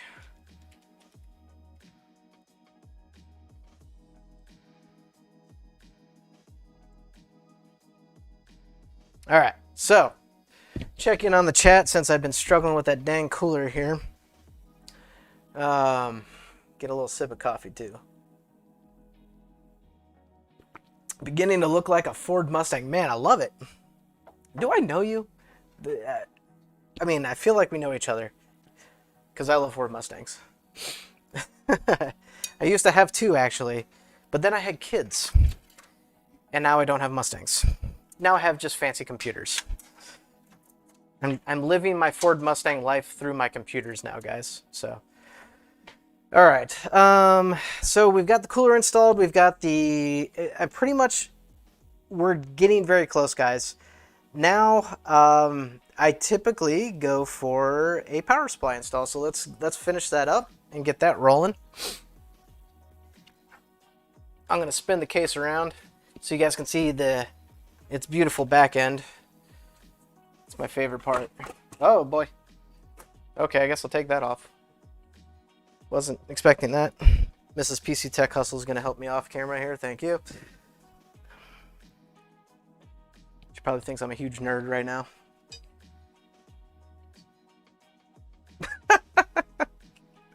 Uh-oh. We got some people fighting.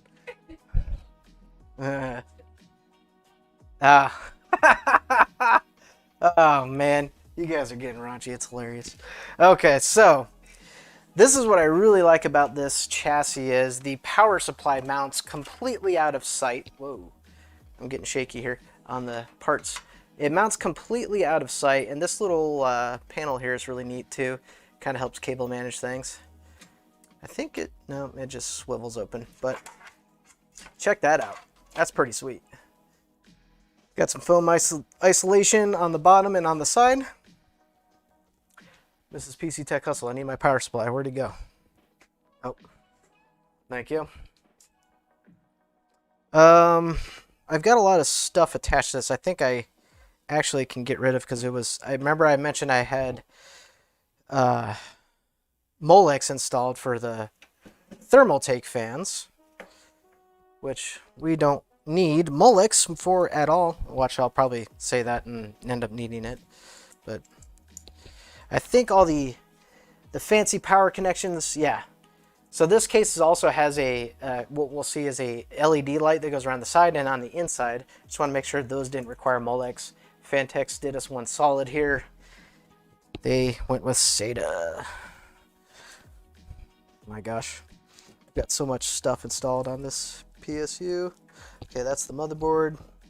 CPU that we took off, VGA, VGA.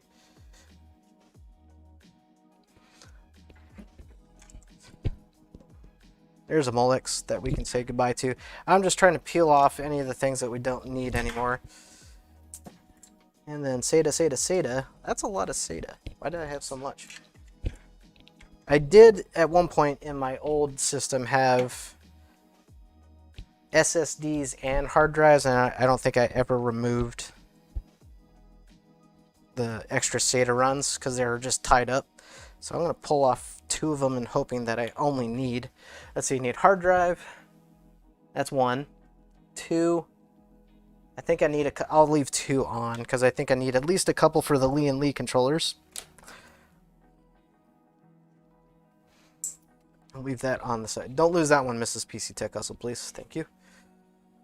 Okay, so now you take your fan, face it towards the inside of the case, and I'm just kidding, guys. Don't do the Verge stuff. Face it outside so we can get some nice, fresh, cool air sucking in on the fan for the power supply. Struggling with the case here because it's so big. All right, there we go. All right. Now I'm realizing I'm struggling to get this in shot for you guys because, yeah, anyway, I just need to screw in the power supply to the actual chassis. So I'll just interact with you guys while I'm doing that. You guys won't be able to see too much of it, unfortunately, while I just move my whole table. Okay. Realizing too, I don't know where I put the screws to my power supply. Good thing is, Fantex gives us all kinds of screws, right? Should be some power supply screws in here somewhere. Yeah, nice. 3, 4. Okay. Alrighty. Cadillac, hey, what's up, dude? That is my brother, actually. Yeah, faceplate looks sick. I like it. I can't wait to see it lit up. I think it's gonna look pretty sweet. Let's check out where our pole is. Yeah. And then we got, looking at the pole, looks like 78% are going with black on the trim for the AIO. Sorry if you guys really can't see me here. I am super struggling to get, realizing this case is a fun little idea after all. I can't see what I'm doing. I gotta spin it all the way around. Which is going to, if I'm not careful, throw these cables in all directions. Now I'm stuck on my mic cable. Sweet.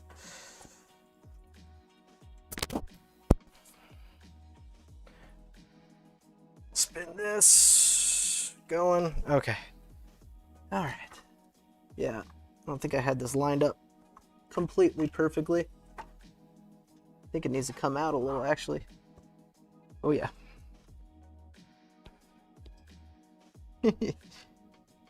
The struggle is real.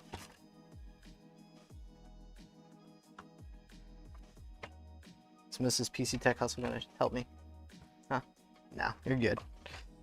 I'll just get it in shot in a second. She's asking if I need to. She needs to spin the camera for me. It's all good. It's all good, right? We're just hanging out, guys, right? Yeah.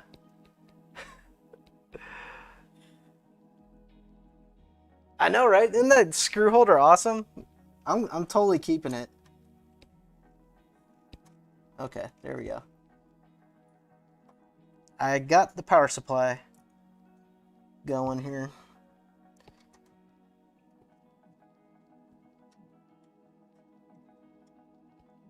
Just want to give a little shout out to, I saw my brother is in the chat, and it is his fine lady girlfriend's birthday today. So, happy birthday. Can you see me?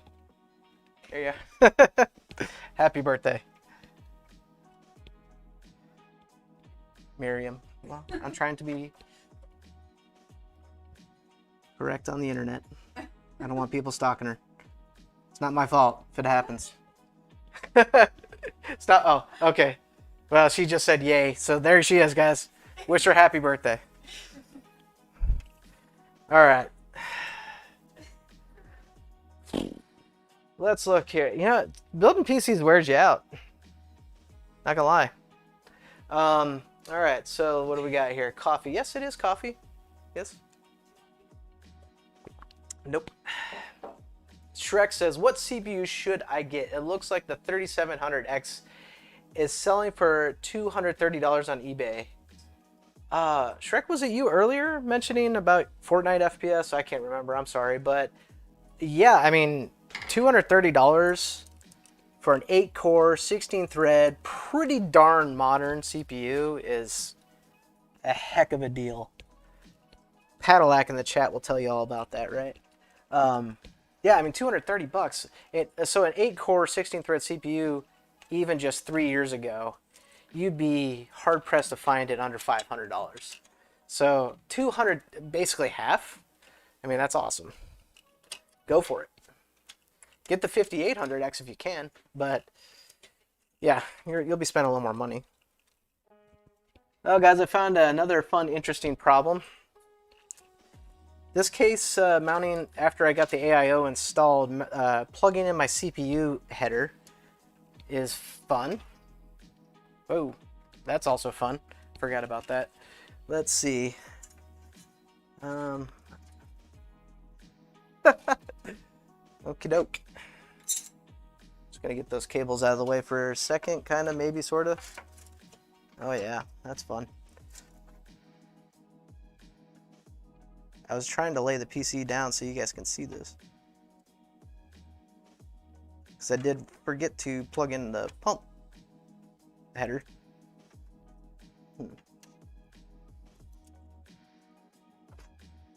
I think I got it now.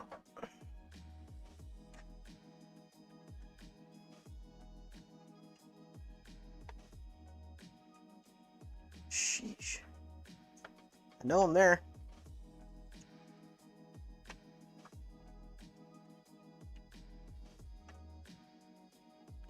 Well, struggle fest right now. Can't build a PC without having a little bit of a struggle. Ugh. Okay. So I can turn the fan on. It's getting hot.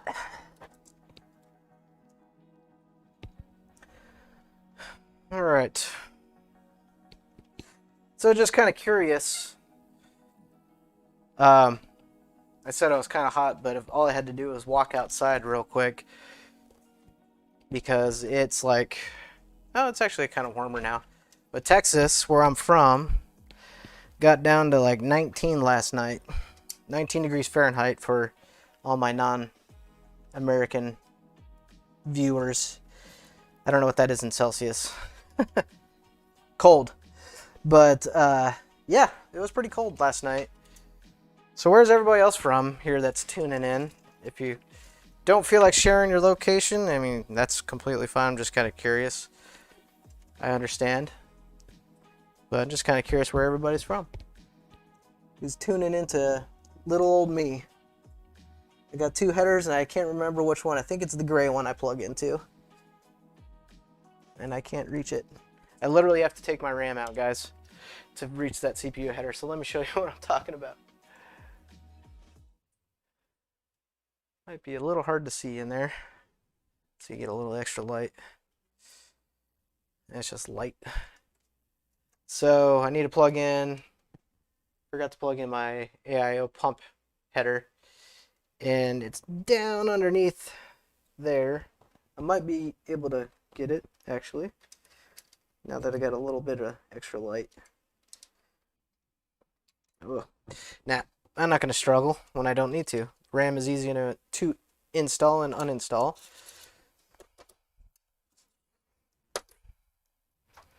Just take them all out.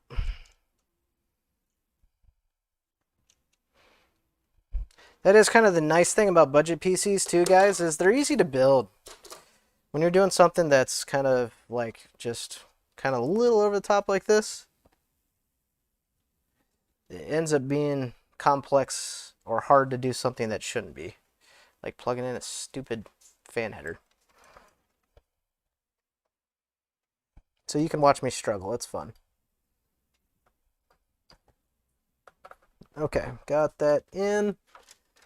Now our pump will spin when we need it to. We also have to connect the USB. Might as well do that while we got the RAM off. I don't think the RAM is going to be a problem on this one, but the pump requires USB connection for the software. And I think what I'll do, yeah, I guess actually having the RAM disconnected wasn't a terrible thing for this one as well. Oh, nope, I need to go this direction.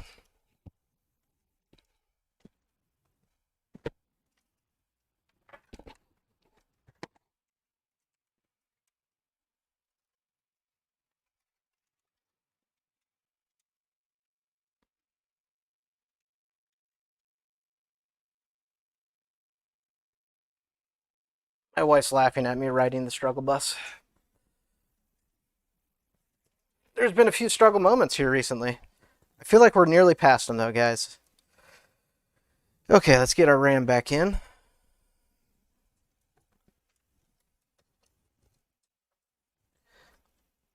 Tension arms up.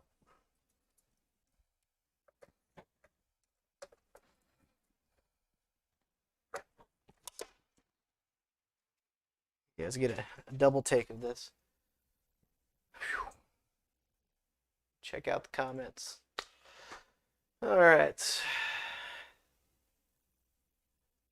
Okay, I'm jealous of that screw holder. Yeah. Oh, I already read that earlier. Yeah, I mean, I am jealous too. Not really, because I got it, but it's something to be jealous about, right? Now, it's pretty cool that Fantex includes that. Like I said, it's kind of like that premium extra. I think some of the premium cases and manufacturers tend to do that. It's really neat. Like I said, it makes it easy for opening the screws that the case comes with so they don't go flying.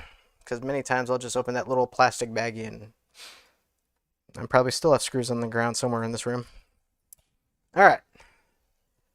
We're avoiding struggle bus moments left and right, hopefully. Try to tuck that cable away so it looks nice. Alrighty. I think we're good. Let's get it stood back up. Oy, oy, oy, oy. Okay.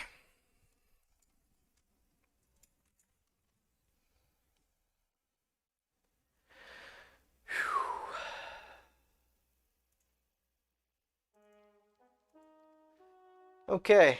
Are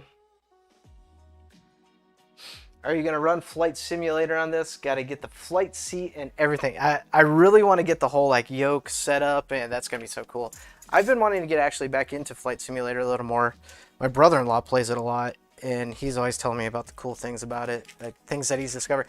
The thing I really like about Flight Simulator is I'm obviously not a pilot and know much about flying airplanes, but I just kicked over something. What I like to do with that game is just like go around to like places that I've never been to before, and like you can just fly over it, and the game is so accurate. Like I used to tune into this one guy's YouTube channel. He had this whole, he's like a gamer. I try to remember the name of his channel though. It's slipping beyond me, but he had this whole series where he would fly to certain places in the flight simulator. He went to like Chernobyl and like landed like a little small aircraft like in the water, and where else? I mean, he went to like the pyramids. He went to all kinds of cool stuff, and that's why I want to get, because I hadn't gotten to all the things I want to go see and do. Flight Simulator is fun. It is pretty demanding on your hardware. Though I do have a good video about that. Even though it is demanding on your hardware, slightly, you still can play it. Just, have to tailor your expectations depending on your hardware. So, as you guys might have seen that I just pulled out of the box, since we're dealing with power supply stuff, We've got Leonly Strimmers. I've got, actually this is from my previous build. I have a 24-pin strimmer cable. It's a RGB and does all the RGB lights up and down all over, kind of crazy stuff. And then I've got, because I've got a 3080 Ti now, which requires triple 8-pin connections. I know, ridiculous. We have a brand new strimmer cable, which actually I'm gonna wait on that one because I'm gonna connect the main component stuff here in just a second. And before I do that, I'm gonna do some other things, but we're gonna do the strimmer cables here in just a minute.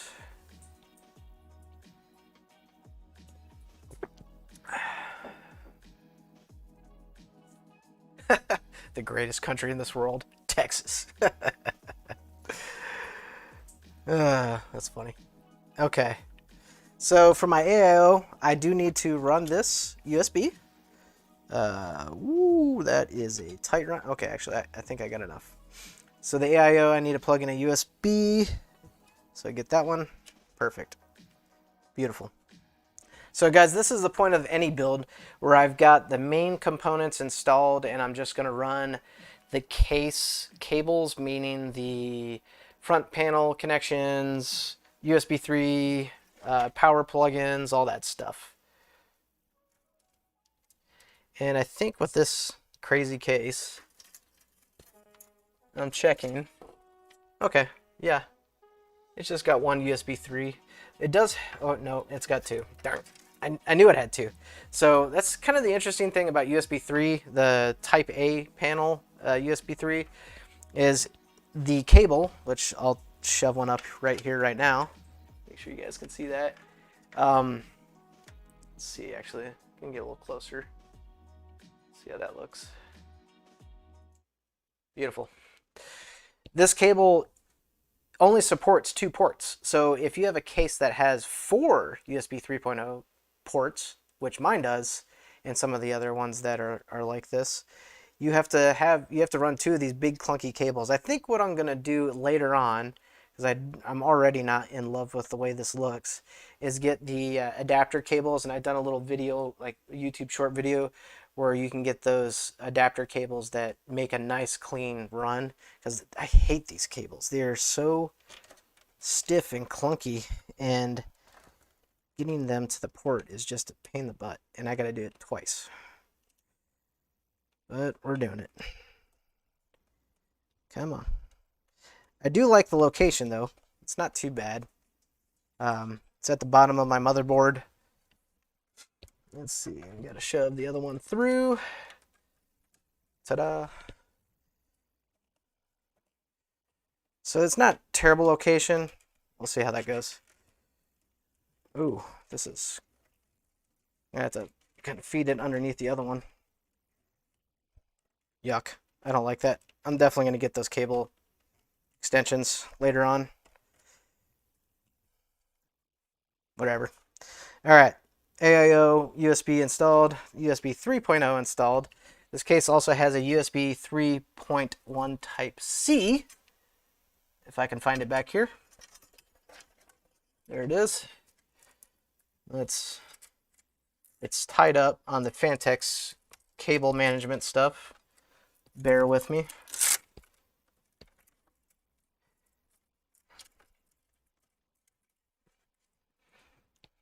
There we go. Okay, yeah, and its plug is, see if we can see that on, nope, kind of hard to see. I'm going to, yeah, I'll just switch the scene here. Yeah, so we got the 2 USB 3.0 and the Type-C is up here. This is one thing too that my Thermaltake case from my previous personal rig did not have, was Type-C. So we're getting a little upgrade. These are, get in there. I think we're good. Although I'm not sure how much. Well, now that I guess I have a front port, I might get an SD reader that will run Type-C, because that is a much higher. It looks so bad. I don't really like that, but I wonder if they make adapter cables for this too. But this is a much higher bandwidth cable than these 3.0 Type A's. They can run, I think, like 10 gigabytes per 10 gigabytes a second, or 10 gigabit. Someone correct me on that, but much higher throughput than these. And we got some more connections. The case has, okay, so this might be controversial to some people, but the case has front panel HD audio. It's sitting in the back of my case. I never use front panel HD audio, and that's just one more ugly, it's this cable right here. So I can shove it through. Always hate how they do these cables. Even in the high-end case like this, it still looks like crap. But I don't use front panel audio ever. I basically have a headset that I use all the time. So I'm not plugging this in. I don't need to. So it's going to get just shoved to the back of the case.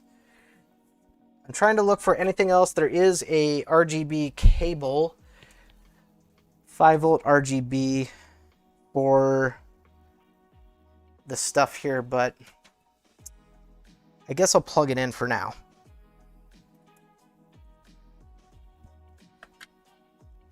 And I've got a header just right down here.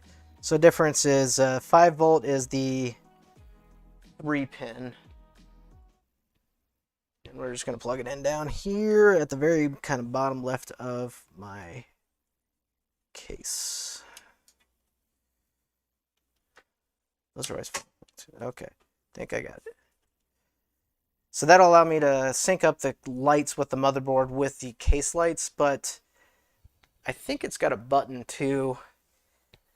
It'll be something I'll mess with later. All right, I think that's it for, forgetting one of the most important parts, being the actual front panel connections that turn the PC on and off.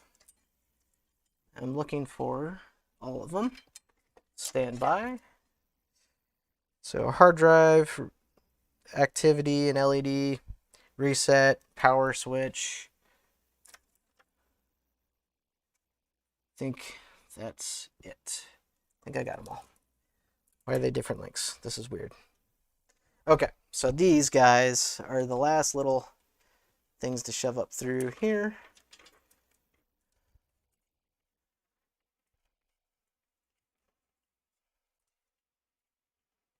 Ta-da.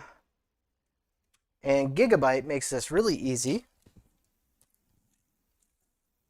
Gotta find where I just put it a little while ago. There it is. They supply, at least with some of their higher tier motherboards, this little front panel connector key thing. Do they call it anything specifically? This, okay, the Gigabyte G connector. So what it allows you to do makes front panel stuff super simple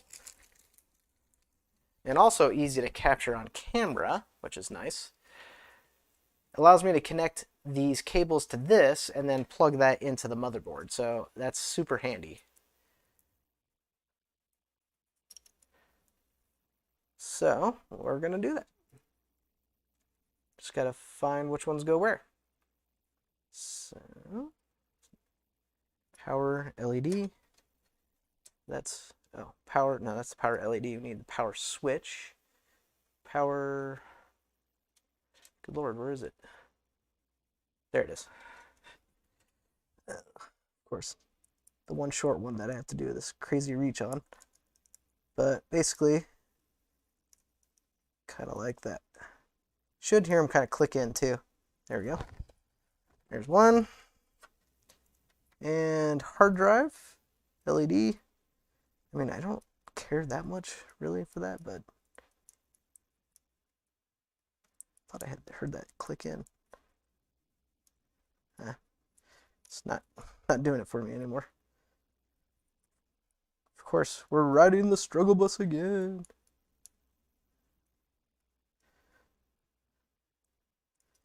My goodness. Should just grab it. There it goes. Ooh, the angle. It's kind of hurting. Let me spin this a little. All right, then what we got left is the reset switch, which who uses a reset switch anymore these days? Most of the times that I've seen now is a reset switch is plugged in as an RGB switch. Kind of funny. Power switch came out. Thank you. That's the one I need. Not really staying in there very well. And then hard drive. Plus minus. Sorry for the throat noise there. Okay. And then with this guy, should be able to send it on in. Just make sure we're going the right way.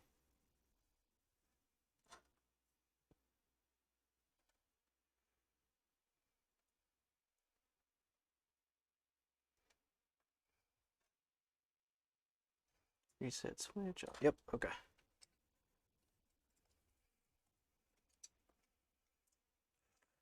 Ta-da! Kind of makes it look like a more complete power connection.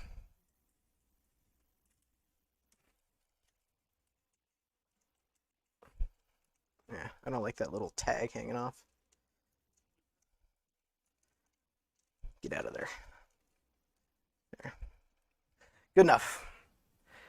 I'll go through the fine cleanups after the build. Okay. Let's check out chat, questions, anything. What's going on, y'all? Let's see.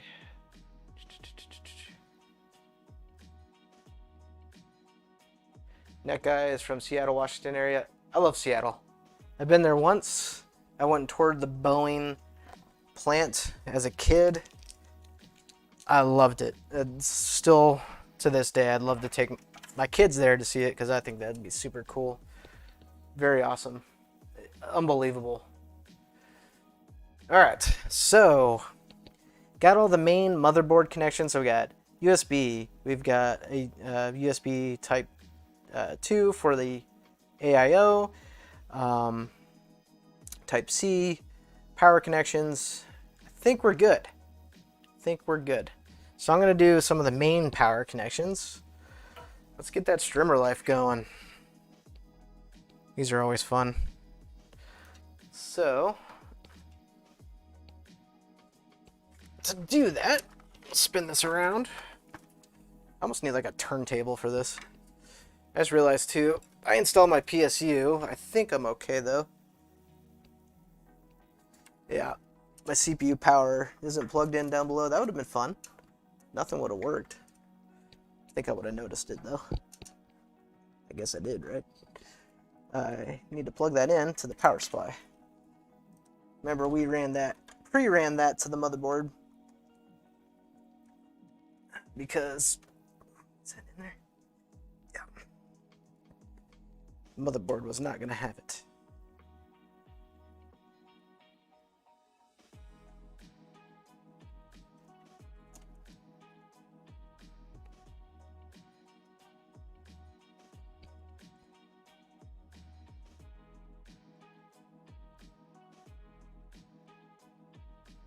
All right, there's a good click. There's another good click. What is this cable hanging off? Oh, that's cool. So the case comes with a built-in fan control hub, although I don't think I'm actually going to use much of it at all, honestly. But it is neat. Basically, and this is actually coming off my AIO for fans that the AIO normally comes with, which I'm not going to end up using. I'm just, obviously, as we know, we're using the unit fans. But what's really cool is they got 1, 2, 3, 4, 5, 6, 7, 8. Yeah, port fan hub. So, I mean, you can really make this case what you want it to be. A server, a badass gaming rig, anything. It can be a beast. So they give you a lot of options, which is really cool. All right, so these are VGA cables. The graphics card is going to be last. So I'm just kind of separating out things I don't need right now at the moment. I want to get my streamer cable for the motherboard main connection plugged in. I think this is another VGA cable. Yes, it is.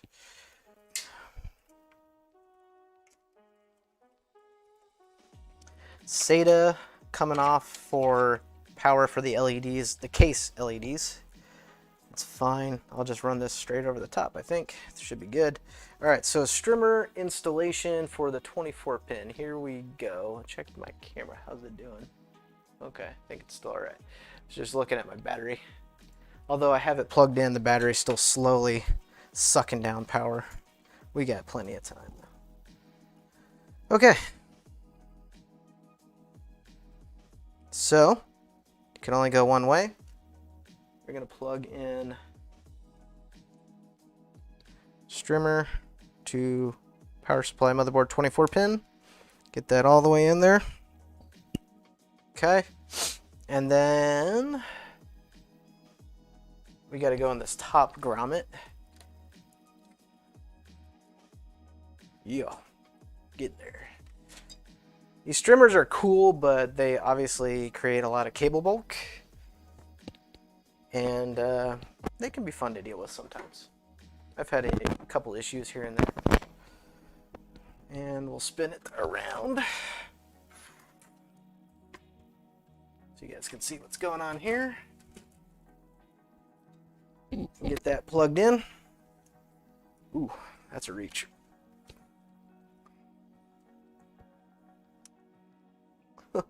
Still a reach.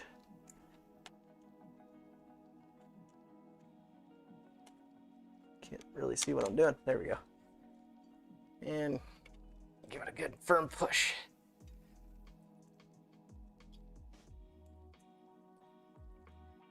I think we're in. Let's just get to a point where I can actually see it. Keep getting my mic cables stuck on the power supply cables. Okay, that's good. That looks pretty cool. All right. Now, I got a little surprise for you guys. Next, I would go for GPU. And we'd be nearing completion of the build, in a sense. But I'm doing one extra little thing. Show this off real quick. So, I did do this previously, but then I took it out of my PC because, well, I thought I was going to do this rebuild a little sooner, but I've got a little miniature 7.5-inch stat screen that I've mounted to a piece of acrylic that I painted, actually Plastidip, that I'm going to mount in the normal location of where the second quote-unquote system would go. So that's going to mount as basically it's a faceplate to take up the ITX space, and we're going to have the stat screen just kind of chilling right there. So I thought that was really neat idea to use that space. Otherwise, as you guys can see, there's a lot of space. So I'm going to do that now and get that sucker mounted. Let me know what you guys think about this, because I thought this was some super neat, unique thing. Though unfortunately too with that, we have to run extra USB and HDMI, because this is technically going to be another display that we control through the system. And this is going to actually be a super easy mount.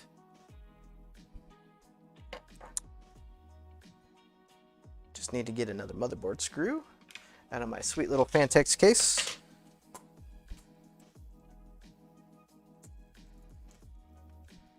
I give you a lot because this system is a dual system. So I've got like, it looks like 30 motherboard screws in there. So pretty cool. All right, so I'm gonna mount this like so. I do have a lot of fingerprints on it that I will wipe down at a later time. As you can tell, pre-measured all this, pre-mocked it up. Kind of wanted it to be like a little surprise.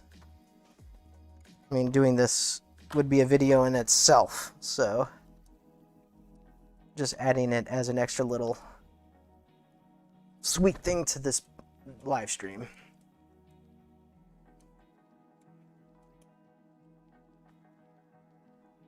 Got that started.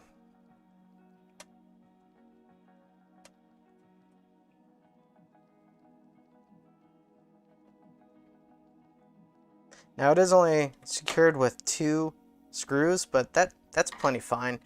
Yeah, it does have a little bit of wobble to it, I guess. If I really wanted to get like super secure with it, I guess I could like hot glue one end down or something like that, but it's not gonna move. It's not like the CPU is very, CPU, why do I call it a CPU? This PC is very portable. But we do need to run some extra cables for it. I was gonna do that while we have the space. That's why I'm doing it now. So it needs a micro USB and an HDMI. And I'm realizing I can't see any of it right now. I think that's a good shot for you guys still. Yeah. I think there's just two. So the micro USB is for power. Yep.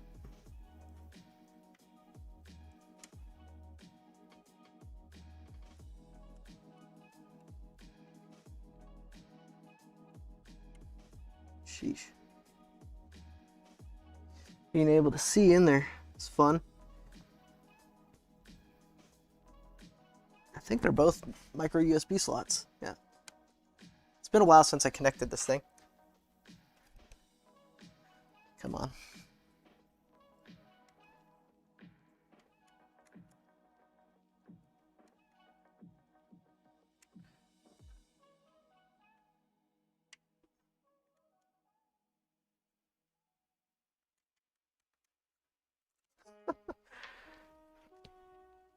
Stand by. I need my own vision here.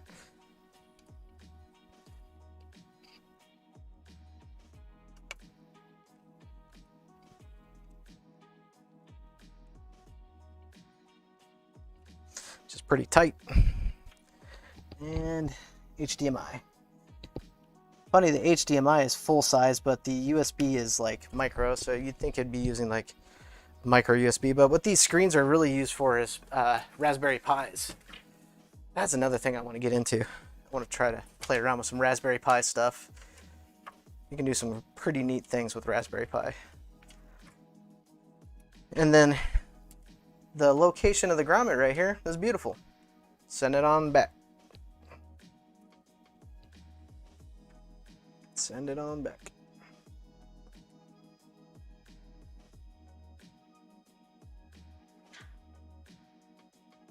I think what I'll do is something just like that. I don't want to be pulling on it too hard. Now here's a really neat thing about it. Like I said, guys, I got this all figured out.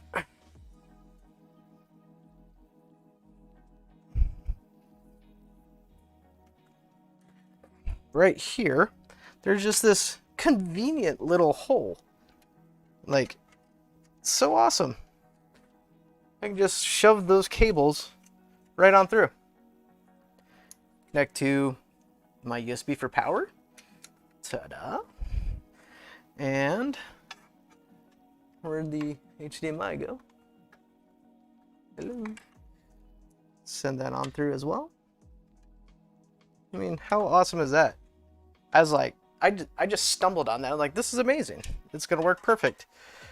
I was like thinking I might run into an issue trying to get, because that's the thing that stinks about doing this internal screen thing, is you still have to do an external cable for your HDMI and for your power. When I had the Thermaltake case, it was dead simple because it's pretty much an open air case. I think I should have ran this one first because now I'm having trouble getting it through. The HDMI is a little bit wider than the USB. Yep, there we go.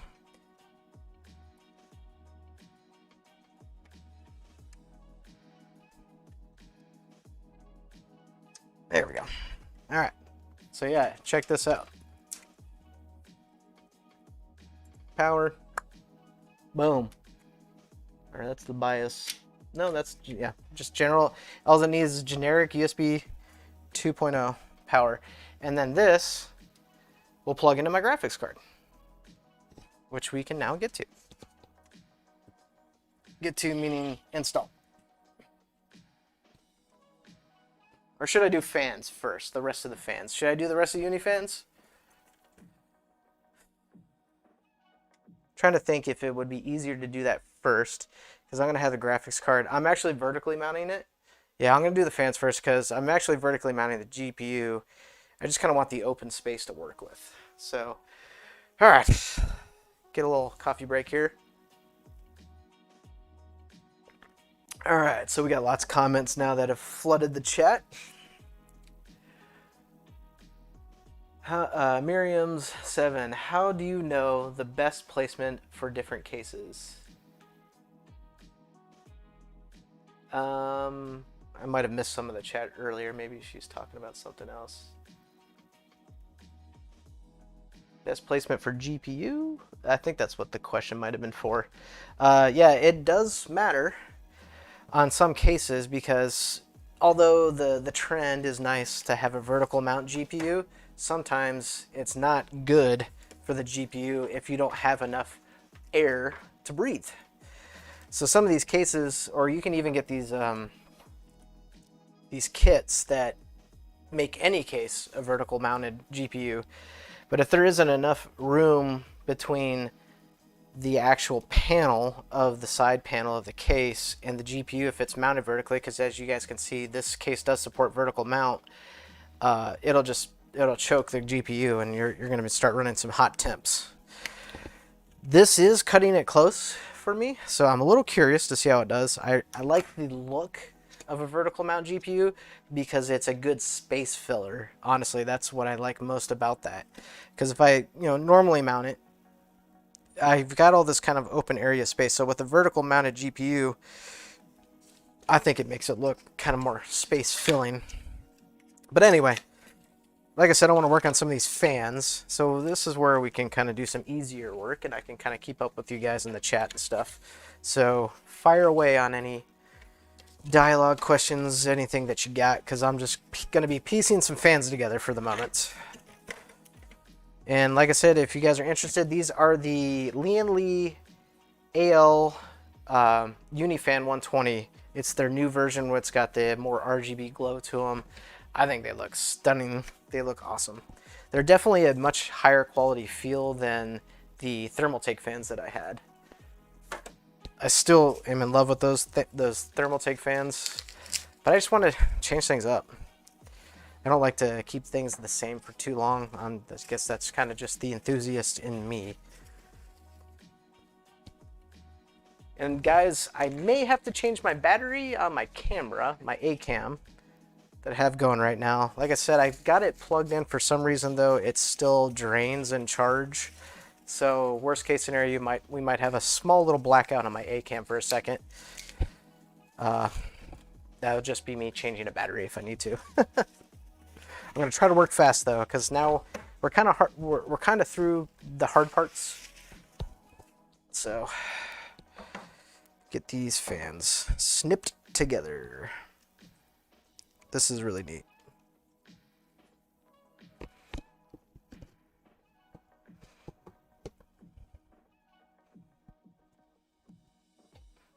There is one. Guess you guys really can't see what I'm doing.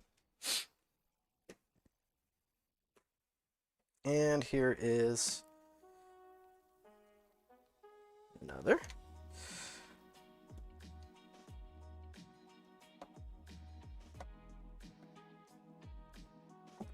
Ugh.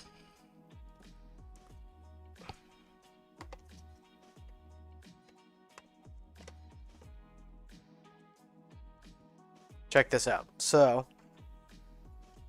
3 down below, vertical mount GPU, air. Well, I gotta flip them.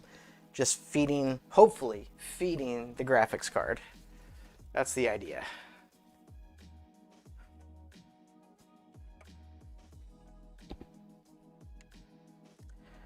And if I'm doing it that way, I need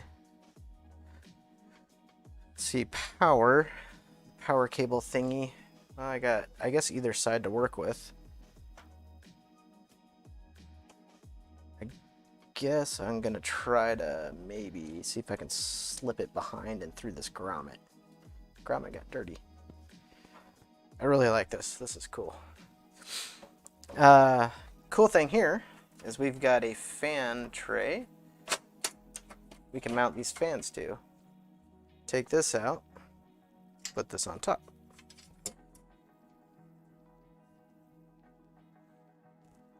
And then we just drop that in. I think what I'll do is I'll put one of these on right now to get it all ready so I can tuck it through that grommet back there.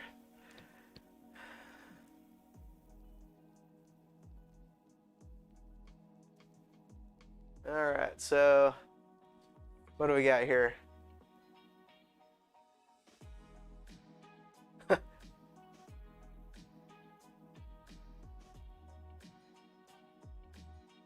Piggy Tech. Hey man, what's going on? Thanks for joining in.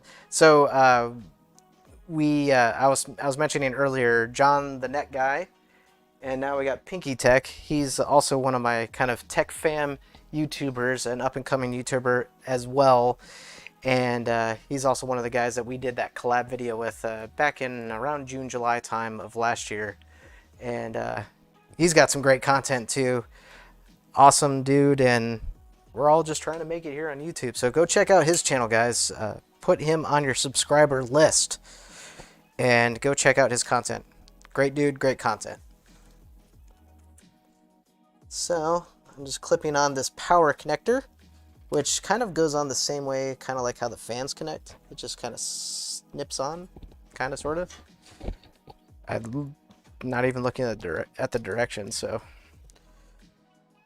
that could be partially my problem. Oh, this thing goes this way. Yep. Okay. So that's fine, I think. Oh, I don't like that. Yowza. Let's see. Due to the location of the power connector, it's out front on the fan bracket, though it's still out.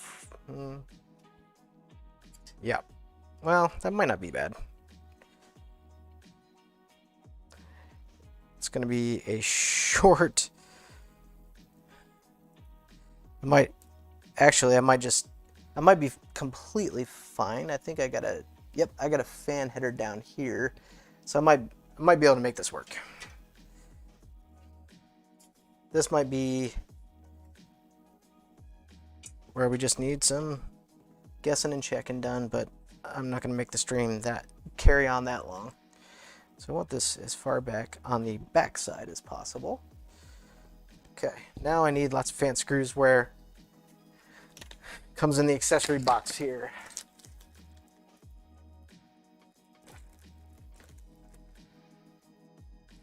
And I got another controller. I got 4 boxes. I don't know if I need 4 controllers. I hope I don't. This is gonna be crazy. Ugh.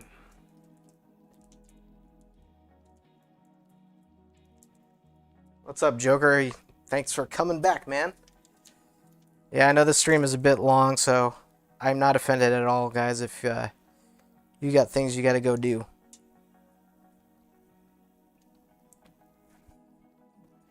I'm just here building PCs, or a PC. I don't know if I want to go with, I don't think I'm not gonna do it. I'm not gonna put in 12 screws. Just not gonna do it. It's too many, and they connect together already. Take advantage of what's given to you, and I'm definitely doing that. Okay, so that's cool. So this is the bottom bracket. Fans are going in.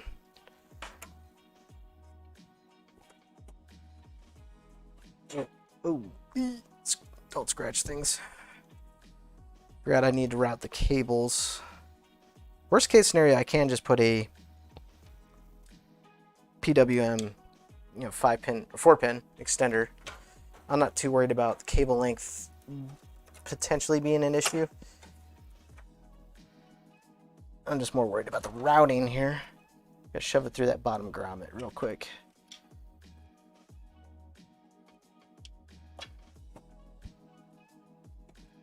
And then this tucks in one direction only. I think the cables are causing me an issue here. Get in there.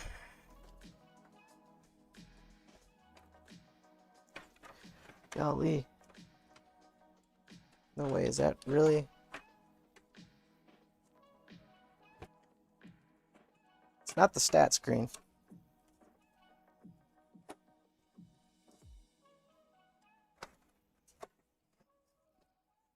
Ugh. Yeah, it's the cable. They're causing a very tight fit, but I don't want them just hanging out. I almost don't even need to thumb screw the damn thing in. Wow, it's there. Okay, so that's going nowhere. That looks cool. I like those hubs too on the fans. They're like a silver look. Just gives it that extra little kind of premium pop feel. There's so many cables to deal with now. I know the Unifan thing is like, hey, it's simple because it snaps together, but not really. Not really at all. Oh man, I've been building a PC that long, Joker, where you left work and I'm still here building. I don't know if that says anything good about me or what. Or maybe it just shows how entertaining I am, that you're willing to join me again. Okay. Last of the fans, just going to go ahead and finish it off, guys. We're doing, like I mentioned, we can do 4 up front. So that's a box of 3. That means I'm going to do one here. Oy. Oh, that's going to be fun to run that cable. Didn't think about that. More stuff for the fans. And I got another box of them somewhere. There it is. Because I need one more to get the front done.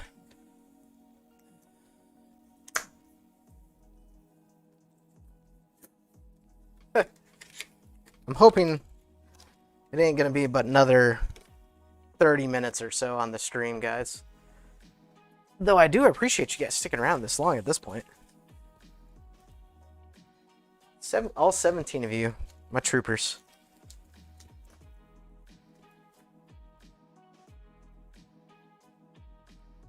All right, what time is it? 11 o'clock. 3 hours. I was blabbering a little bit in the beginning. I should have just got straight to work, so sorry, guys.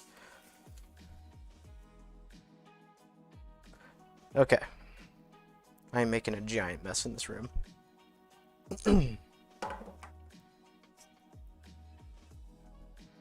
How's the camera angle, guys? Like, let me know. I want some feedback. Like I said, this is my first time streaming. Does this look okay? Is it easy to follow what I'm doing? Let me know. I'm just kind of curious, the general feedback of how you think this is going. You can say I'm really stupid on camera and blabber too much. I don't care. Whatever. Ooh, just pinched my finger. All right, so that's cool. Oh man, that's neat. So I think I had to take out the front filter, which I think just pulls away. Yep. These are apparently supposed to be the like nice filters. I may not run it though. I don't know, we'll see. Just get it out of the way for now because we need to screw in our fans. So now begs the question, do I yellow it still and only do 4 screw points? I think I should do at least 6, maybe. What do you guys think? Need to find some screws. You'd think I wouldn't be. You'd think I'd easily be able to find it, but this is becoming a giant mess. I had an open box. There we go.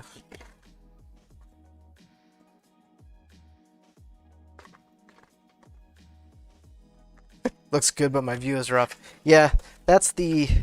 Any of my tech YouTuber buddies will tell you that. It's one thing building a PC. It's another thing building a PC to make it more entertainable to the viewer, to be able to see things and get the camera angles and all that stuff, because yeah, I've had to bend in some ways here recently. Now I'm trying not to pull off. Okay, yeah, I gotta run one of the power leads first before I do this, otherwise I'm gonna be in trouble. I don't know how many of these you can actually connect. Does it say? I think you can connect like 15 on one of these, if I recall. Though I haven't looked at the directions at all. Anybody know? Because I'm about to yellow it.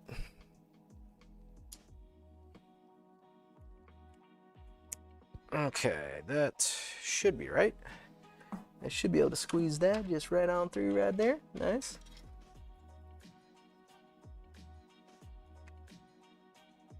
Haha. That's cool. Nothing says high-end rig than 4 intake fans up front, right?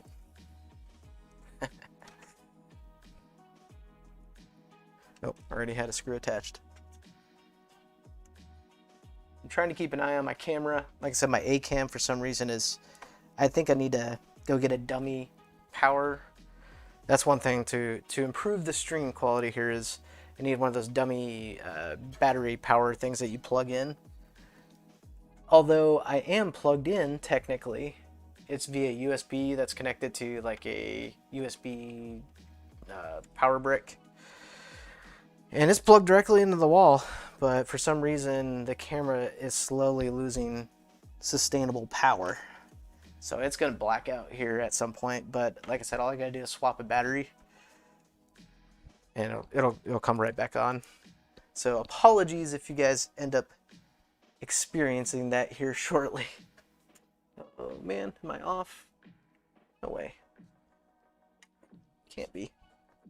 Just can't see it. Oh, I am off a little tiny bit somehow, some way. Where is it? Oh, it's way up high. I think I need to come down a little tiny bit if I can. Don't think I can. Where is that? Oh my gosh. Oh, I see it now. The front panel cables are obscuring it. There we go. Hopefully don't splice into those. Okay, that's 4. Yeah, I'll do a couple more. I'll do like 2 more. 4 more since I opened this pack.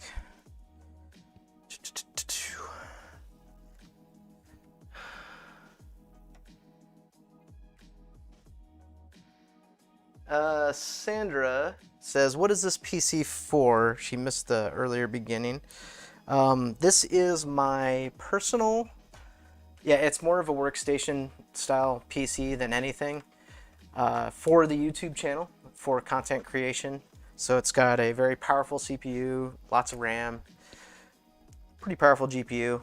Quick stat rundown: Ryzen 9 5950X, 64 gigs of RAM, 3080 Ti. Yeah, I like to game. I game when I can. I can't game all the time. But mostly I was looking for strong parts for just the quality of life upgrade on content creation, because my previous rig was an 8700K and its CPU was definitely struggling in the content creation side of things. So I wanted something that I knew I would have no issues with. So Okay, now it's starting to look now it's starting to look good, guys. I'm digging this. I'm digging this. Although we have so much cabling work to do. Speaking of cables, I had it here somewhere. Whatever. Let's get out the star of the show here. Ugh. RTX 3080 Ti EVGA for the Win 3. One of the top tier videos.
Okay. Test, test, test. You guys hear me? You guys good? We good?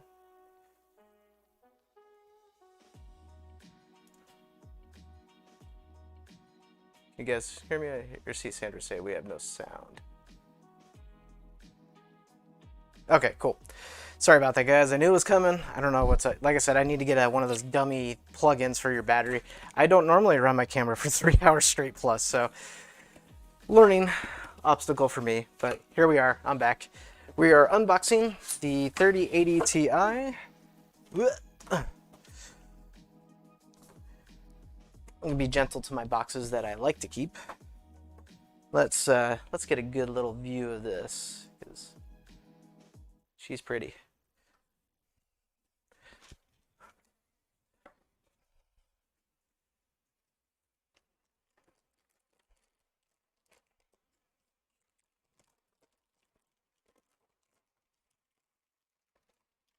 Right.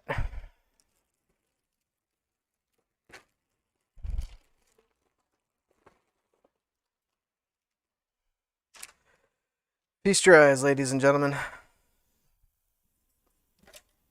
Now, I did mention that I couldn't resist, and I did install this video card for a little while into my previous main, PC Tech Hustle rig, meaning the rig that runs the show. But it's still pretty much brand new looking. And let's get her installed. Now, if you guys aren't familiar with the 3080 Ti, I'd say it is a little bit of a money grab for EVGA in a sense, because though it is slightly different, and I kind of do appreciate that a little bit, because the 3080 Ti is basically a 3090 with only 12 gigs of VRAM versus the 24. I know that's a big difference that the 3090 comes with. So the 3090 obviously was what I really wanted to do, because I was trying to make this kind of a, all right, this is the YOLO build. Like, I just couldn't get one. So this is plenty fine for video editing. Yeah, a good graphics card, a strong one at that, is great for helping the video encoding process, but Where you really start to feel it is if you don't have enough CPU to really take it to that next level. So I definitely could easily edit with a much lesser video card, but this is the gaming side of me too. I want something that I can do some sweet fun games with. And you know, Adam mentioned the flight simulator stuff. This sucker will love for flight simulator because flight simulator is not easy to run.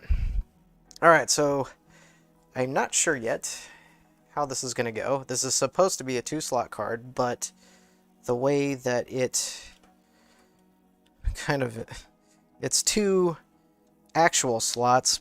I think we're good. Yeah, okay. So I just need to take out 2 expansions actual covers, and the third one stays. Get that right where it needs to be. All right, now we're... The only thing I don't like about the vertical mount about this is it's literally just these 2 thumb screws that's holding this monster up. It's a lot of weight. This card is not light. And that's a lot for 2 thumb screws to ask out of 2 thumb screws. Yowza. We'll get it zipped down as much as we possibly can. The thing I do like about the oh, almost forgot. Actually, we got to take this out. The thing I do like about the Thermaltake case that I had previously is it has this full bracket that really secures the card. Like, you can freaking sit on it and it'll go nowhere. The reason I'm taking that out is I have a Elgato card that I use for doing benchmark captures with, that if I were to install that video card, I'd have to take it right back out. So this needs to go into my 2nd slot here. And I need to take out 1, 2, 3, 4 up from the bottom. It's tight.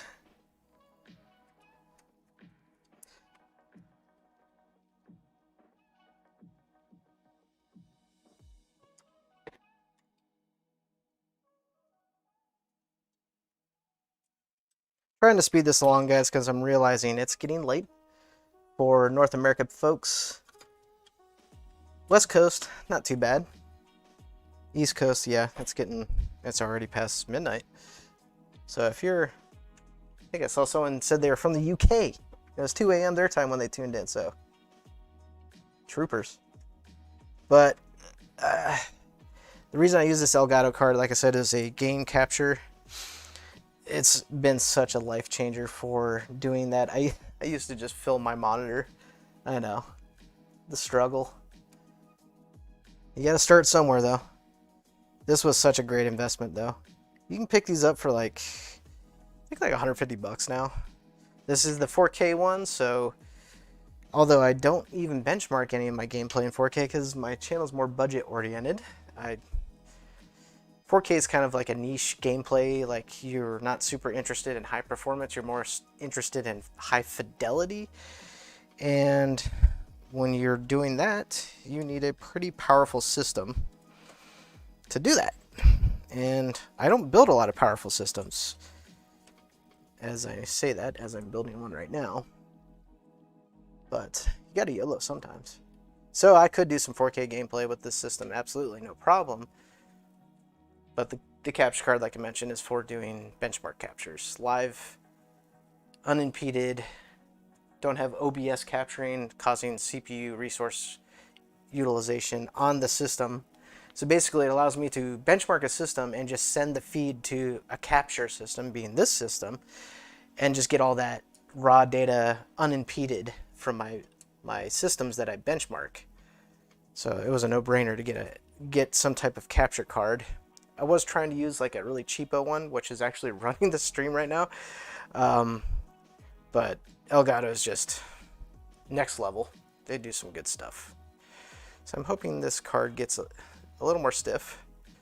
That is so much just flimsy weight right now. I don't know if I like it.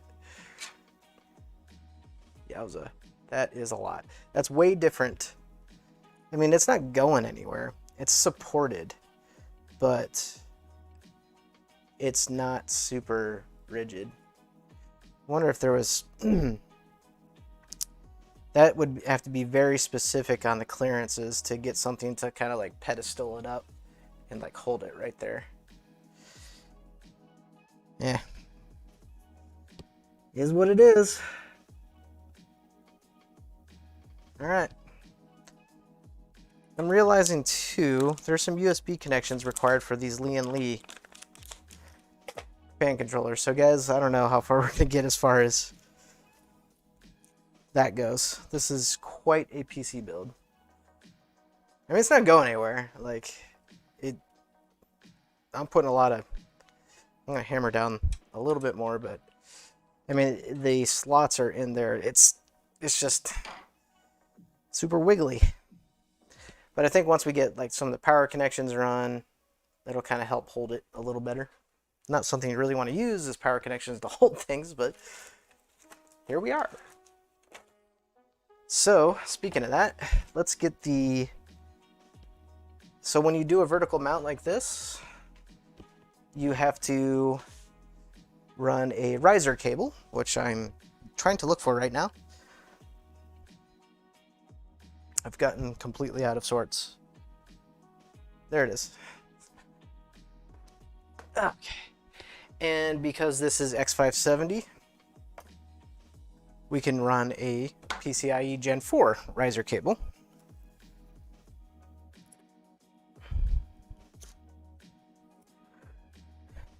You can still run a PCIe Gen 3 riser cable. However, you have to basically configure that in your BIOS. So you would run into issues with not even, I think, even getting video. So you probably, if just do the extra mile and get yourself a PCIe Gen 4 if you're using Gen 4, because you're going to run into having to probably uninstall the vertical orientation, install it correctly in the correct orientation, and then zip it down to PCIe Gen 3 so you can use your Gen 3 riser cable. That's a lot of work. And I'm realizing I probably should have installed this first. Here we go.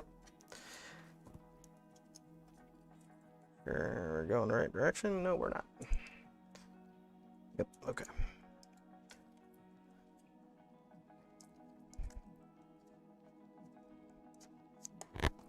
Okay.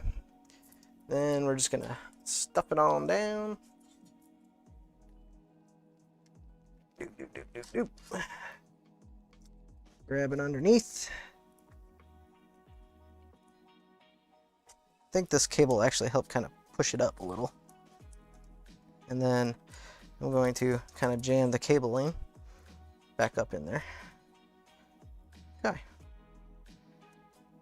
That helped a little bit with the wobble, not much. Okay, so riser cable installed. Again, not necessary. That's only if you're going for YOLO style and you want to vertical mount your GPU. So now let's get our streamers going. I'm really starting to get overwhelmed by the amount of just raw RGB cabling. We might just end the stream with just a post and a check, and I'd really like to show off the RGB LEDs. I really want to do that, because I'm really excited to see what it looks like. All right, let's get this guy.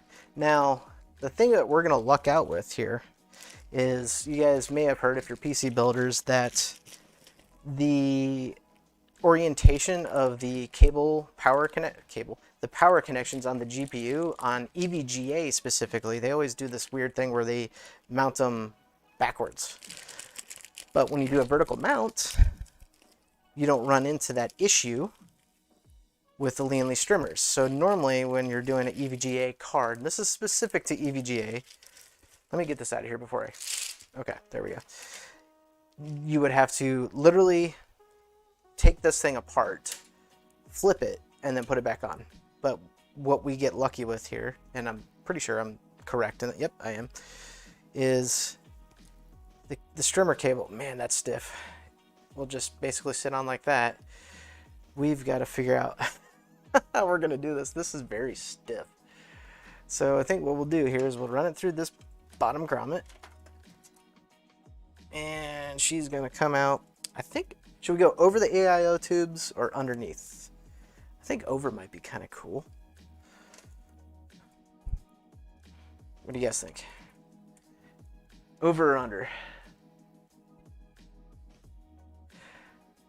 Yeah, Padillac says he dealt with that, and I know he's specifically dealt with that. It sucks because he's got a EVGA card, but his GPU is mounted the normal way that everybody mounts their GPUs.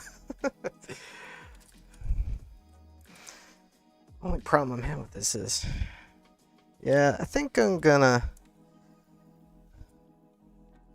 You almost have to train it a little bit just to get it to bend.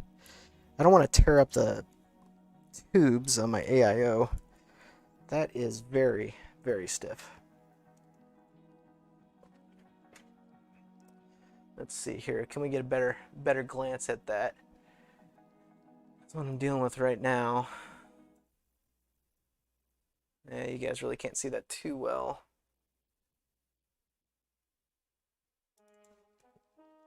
It's just one of those things. Oh, pull that back. Okay. All right. I know with my, they're just cables, so they should be pretty bendable. Let's just kind of work it a little bit.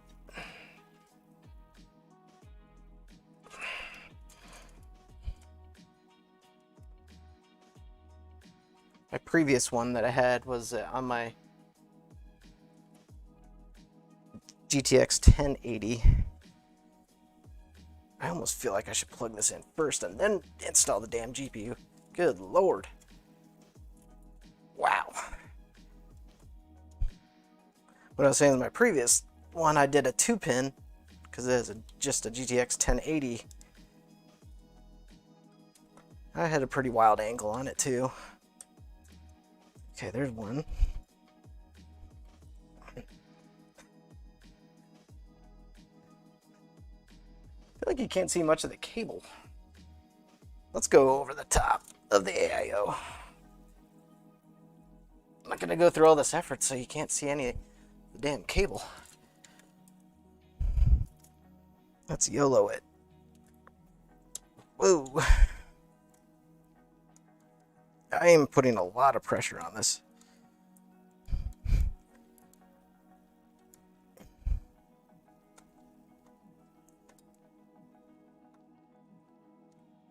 My goodness. Oh. Thought I almost had one. It's starting to get a little better. It's starting to loosen up a little. I should have just named the stream, watch me struggle for 3 to 4 hours.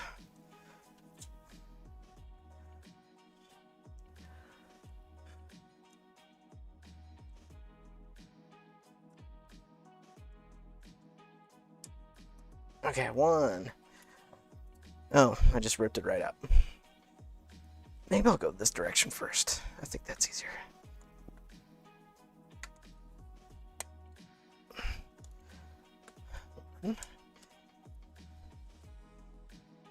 Oh, the back is feeling lovely right now. Oh my gosh. Get down there. What do I got going on here? Nothing. Just can't get the damn thing to go in.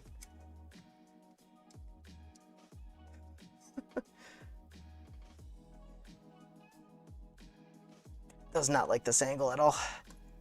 2. Oh, ripped it out. Back to 1.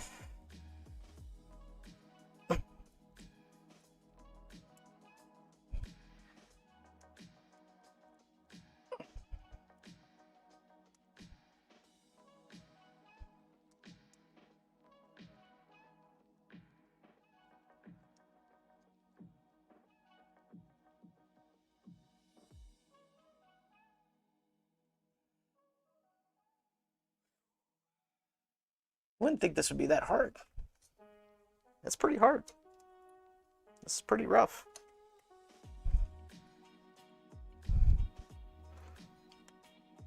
The cable's just so stiff. Oh, that one's slightly out of place. We've got like 22 of the 24 pins in there.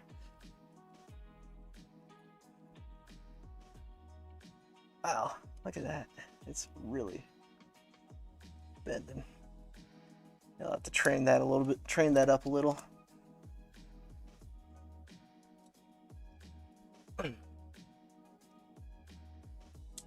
Come on.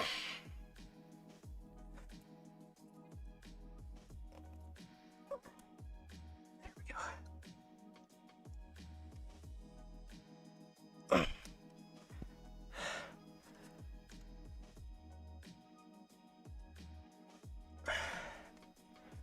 That was quite the struggle. I am kind of glad we went over the top of the AIO tubes, though. Looks neater that way. Okay, so what do you guys think about that struggle? Good God. Hurt my back. My fingers are torn up from that. Okay, so I'm trying to think what we needed at this point.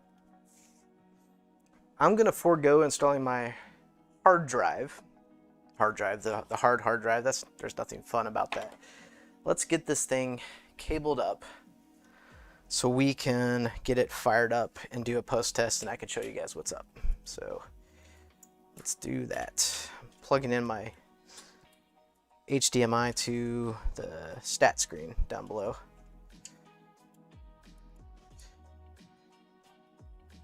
That actually, now that the cable, look at that. That's awesome. Okay, I'm feeling better about this now.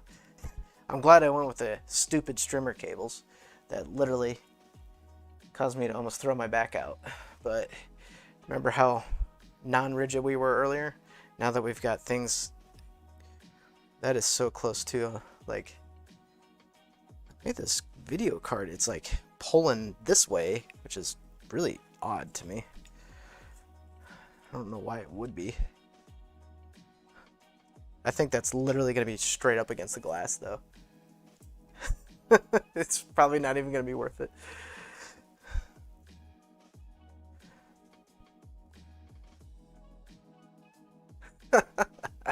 I think it's going to be. There's almost no clearance. The card is so wide. I thought we'd get away with some of it a little bit. I'm going to just kind of loosen, tighten here, because there's some stress going on. It's the strimmer cable. I think it's like pushing it. Okie doke. Let's turn it around to the back side and just finish up some quick cabling work. By quick, I mean this is a disaster, and I'll deal with it another time. We're just going to get basic functionality. Okay, so we had 3. Can you guys see that? I'm gonna flip it around a little more. Actually, check out this cam. Yeah. Raise that cam just a little. That's better. A little more. Haha. Okay. So we got the 3 VGA that we need to plug in, and I think the way things are going to go here is I still kind of want to, this is just like, yeah, that's to the stat screen. That could be run way better. This will be my weekend project for later to, maybe I'll post, what I'll do is I'll post a picture in the community tab after I get this nicely cable managed, which by the looks of it, looks like it'd take a very long time. So I mainly want to get the strimmer stuff plugged into their controller, the respective controller. So I already had one sitting out from my previous installation. So this is needs. We're just gonna grab. No, Siri, I don't want that. needs a SATA cable connection for power. I don't actually think, because no, yeah, I don't need to plug in the RGB to my motherboard unless you guys want to do it, like if that's what you're up to. But I remember what I did is I just set like a mode that I liked on the controller, and then I just went with that. And now I'm looking at it. It needs a separate controller. Oh, okay. This one's, oh, interesting. Okay, I see what's going on here. So my previous old controller, which basically I don't need anymore, has a pinout for, this is a 24, or yeah, this is for an 8-pin streamer cable, and this is for a 24-pin. The new one, as you can see, they're both the same size. So what we'll do is just plug that in. Make sure we go the right way on these. These are very small cables, so they are keyed to go one direction only. It does say motherboard and VGA, so let's make sure we're doing the right ones. That is motherboard. We're going in the correct one. This is VGA. Flip around. So note that, guys, if you're running a 24-pin streamer cable and you want to do a 24-pin VGA cable, if you have one that needs it, you need to get the triple streamer. This, even though this says VGA, I don't know, maybe the new streamer ones ship with it, but this is what I got in the box for my old streamer, and it clearly only works for an 8-pin GPU. And what we'll do is we'll just transfer what's already in the old box to the new. This is just for power, so that should be universal, which it is. And I think that other one is for RGB, which I said I'm not going to use, so actually I'm just going to tuck it off to the side. So streamer should have functionality now as far as RGB goes. What a mess.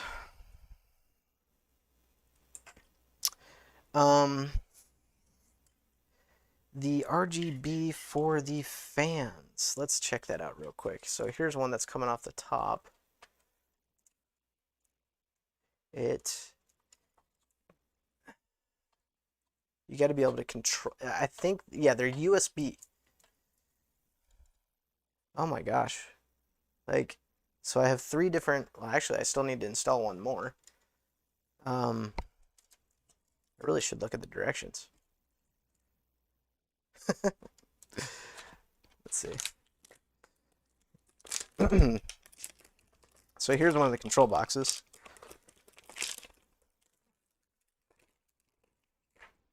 So, yeah, it needs a USB 2.0 motherboard connection. I wonder if you can control modes on this box. That almost looks like a little screen. Look at that. What's up with that? That's kind of neat. I don't have enough USB 2.0 headers. So I wonder, so they do have software, and that's what the USB 2.0 would be for. So you can control that. But I wonder if you can just individually control on the controllers. Again, this is going to be something I probably have to iron through at a later time, because that's hours worth of labor in itself.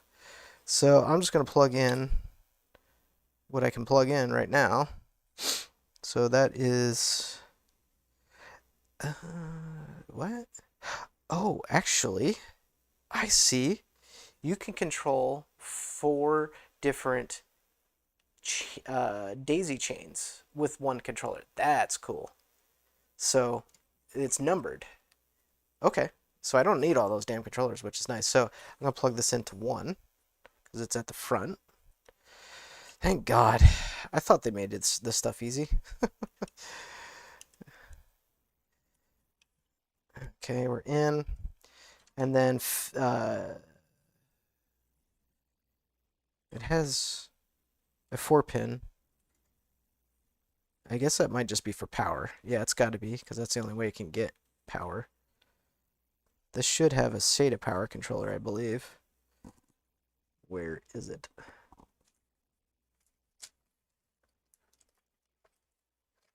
Oh my God. Yeah. It's here somewhere. There it is. So that's RGB, RGB. Okay. Guys, don't mess with RGB. It's just stupid complicated. Just kidding. Okay, so then with each, okay, this is all making sense now. So then with each fan port, it has its own individual 4-pin for power to the fans, and then it has the RGB control. And then what you do is you plug in USB 2.0 to your motherboard to control everything through software, and then you plug everything in through SATA power. So all my fans, all this stuff can run on one controller. I mean, it makes sense. They wouldn't send you a box of fans without a controller. You don't know what your situation is. So for my situation, I only need one controller. And then obviously the streamer controller. The streamer controller, I'm going to preset to something I just want to stick it on, so that doesn't matter to me. Just got to find the SATA power. Here we go. Yes. There it is. Ta-da. And then I'm going to run the, I think I can still reach that USB 2.0 with the graphics card mounted the way it is. All right. So what I'm going to do is I'm just going to leave the cables kind of just spilled out in the back, because this, like I said, guys, this is going to be a project to handle later at a later time. If I were to try to do all this all at once with you guys, you'd fall asleep if you're not asleep already at this point. So let's get things finished here with plugging in the GPU power connections.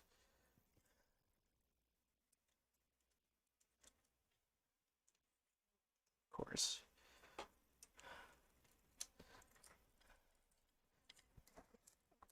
One VGA. See that all right? Cool.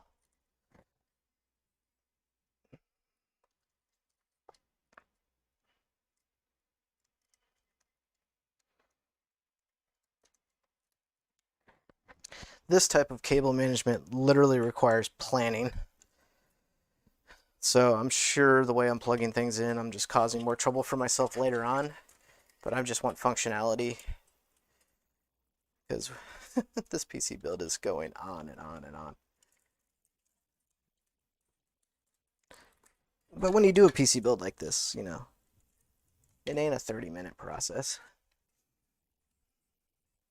All right, so then I think we were able to pull those cables through. Nice. From down below, on the fans down below. Nice. So, I don't know, I'll call that 2. I kind of want, actually, the front zone to be zone 2. I get this out easily without breaking something.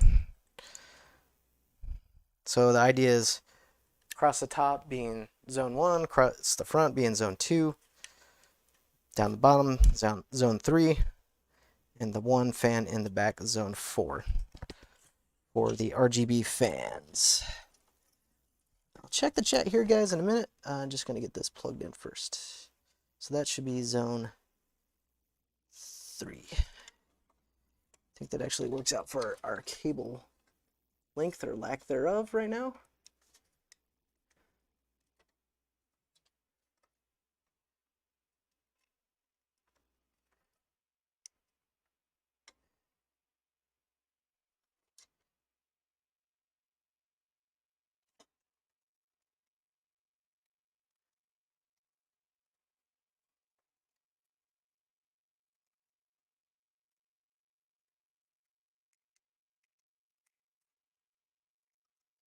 Okay, zone 3.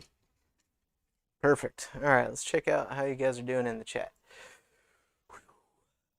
Hey, I think I only lost 2 viewers since I looked at it last. But uh, yep, I'm ready to fire it up, Net Guy. I'm just about there. So all we got to do is get the front, where are they at? The top fans. Where did I?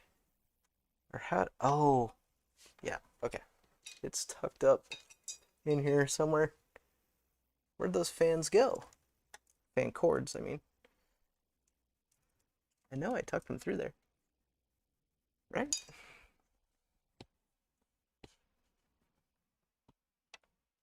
Oh, guys. I don't think I did it. Oh, that's okay, though. I think.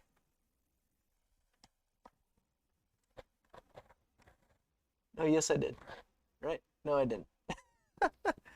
Okay, so I can't believe I did this. I forgot to install one of the power leads off the AIO fans. Eee, this could be rough. I think, though.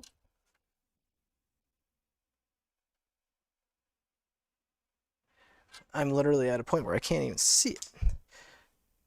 I'd lay it down if I could. At this point. Let's see, let's see. That is getting very heavy now. Like I said, I get up to probably about 60 to 80 pounds.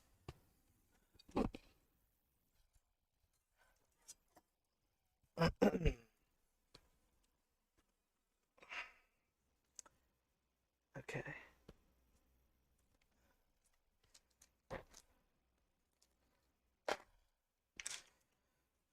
I think I can get it on there.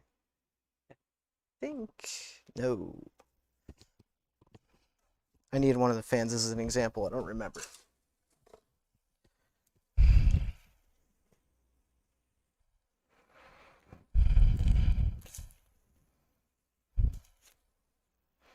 Yep. That's how it goes on.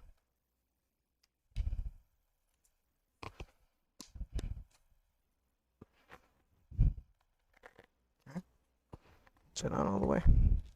Nope, now it is. So, yeah, I forgot to wire up the power lead. I could have sworn I did that. Could have sworn I even tried to orientate it the way I thought it would go. Well, my bad. So we need the front side is what needs a power lead.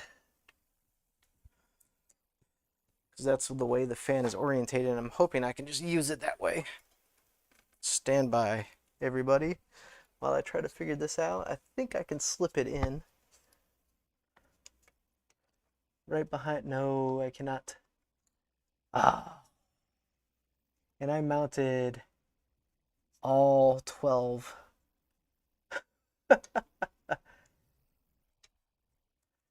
No. No. Oh, man. Man, oh, man. All right, so I can. Oh, man, I'd hate to not have those fans running. I mean, those are the ones for the AIO. But yeah, the top fans need to go like this. Oh boy, oh boy.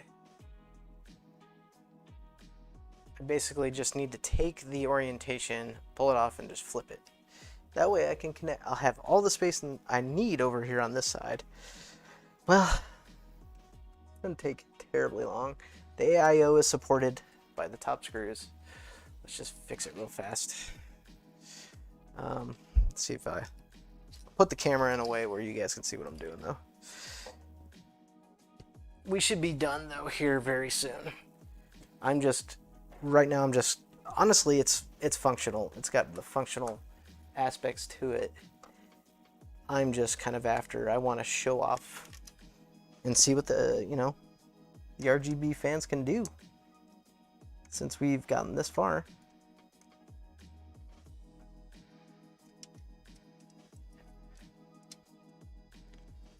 Check out the chat.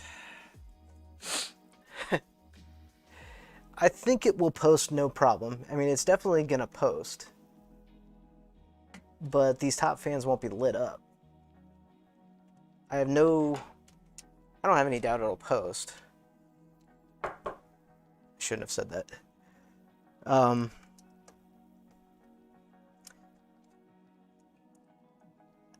But these fans need that power lead mainly for power to spin them. So we're not gonna overheat or anything. I mean, I don't think even still you can run an AIO without fan spinning. It still will act as a heat sink. Getting those other two are gonna be interesting. But yeah, I want to see these fans lit up. So we'll see what they look like. I mean, I went through all this effort. What's another 10 more minutes? I do need a smaller screwdriver to get in there, though. That's where handy dandy iFixit is going to come into play here, ladies and gentlemen.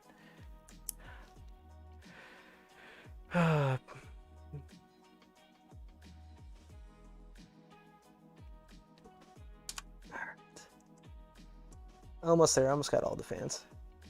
Like I said, luckily the radiator is supported. It's mounted up top, so taking these fans out or fan screws out isn't going to hurt anything. The fans will fall if I don't hold them, but I guess the good thing is that it's all one piece, which makes it easier to deal with.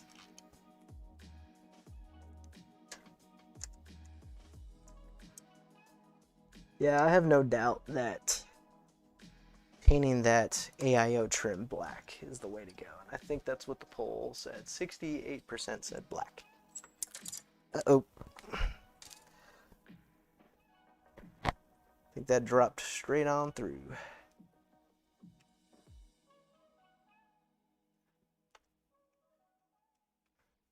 This is the last. Nope, I got one more.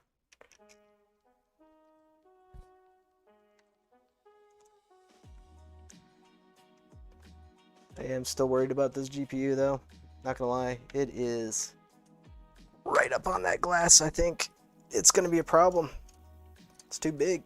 Might have to just mount it normally. We'll see how temperatures go. Okay, so here's the problem. Let me show you guys. The part that I had facing towards the front is the pins that I need to connect this to. I could have sworn I did this.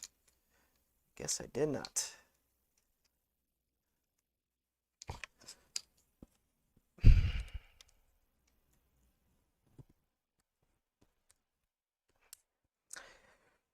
So the tubes on the AIO were basically does not allow you to, and this is another stinky part.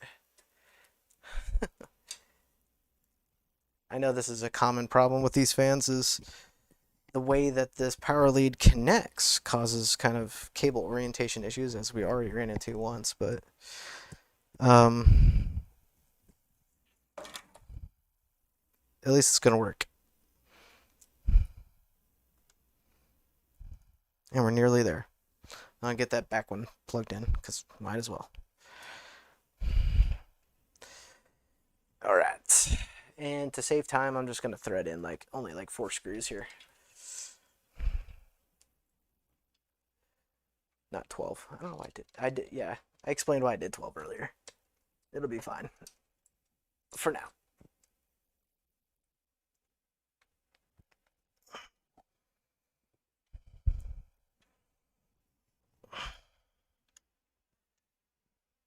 This is interesting. I can't see anything. Oh, heck, I think I got it. Nope. Wait. Let's see it this way. Kinda. Nope. All right, where's my phone? Need extra light.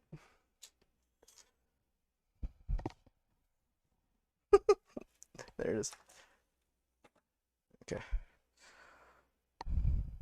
Another tool for PC building. Extra light. So you can do this. Cell phone. Flashlight. Very handy. Okay.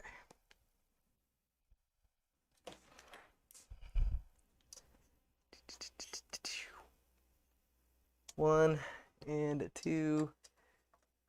Guys, that's all I'm doing for now. I got them at opposite angles. I will get everything else taken care of. I just have to remember that. This might be interesting, trying to reach the controller. But I gotta try to shove this through my little hole over here.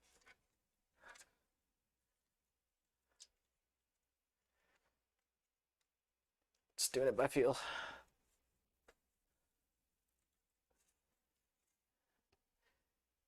Okay.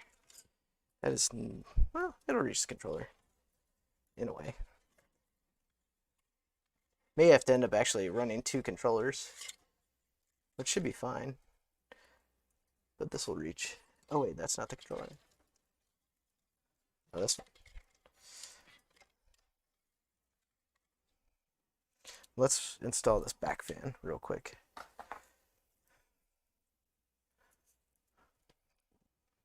More zip ties to undo.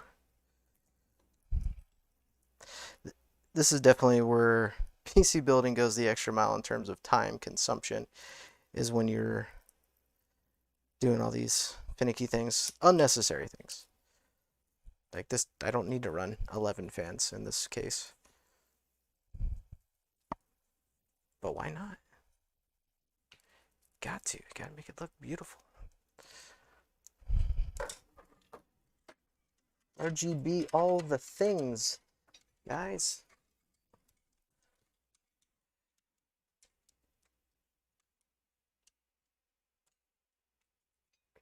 Got one through. The other through. Okay. At least this one's easy. Ish. Jinx myself. Find what is what here.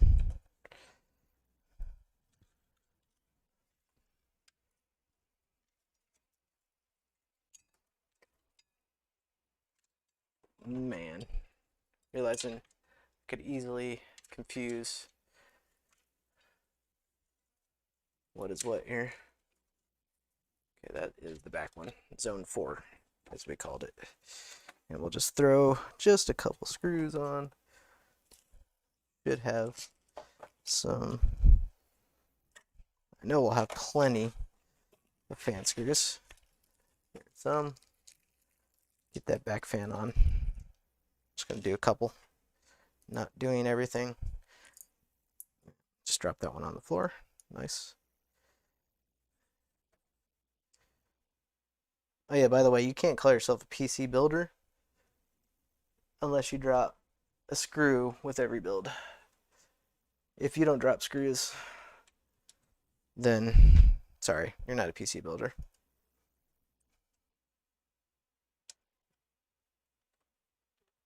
You're just lying if you say you never do. I don't believe you. Okay, let me just get these. I'm just going to go fast, guys. All right, lighting zone 3. This isn't going to reach it. It's fine. Whatever. We're going to use another controller. Woohoo! Not real sure how. Oh, I can't. Because it needs another USB. Hold on. Hold on. If I get a little more slack here. I know I got it.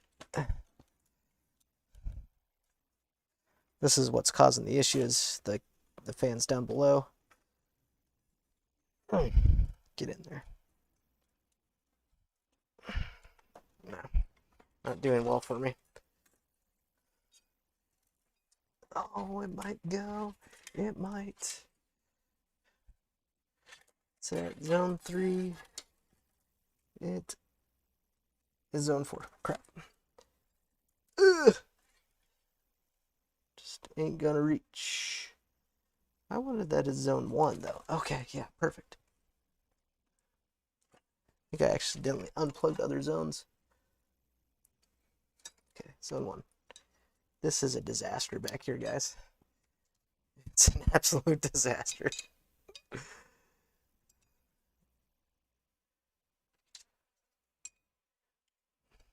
It's gonna work functionally. So I'm not even gonna show you the backside. After now, I'm just kidding. I will. It's funny, honestly. Come on.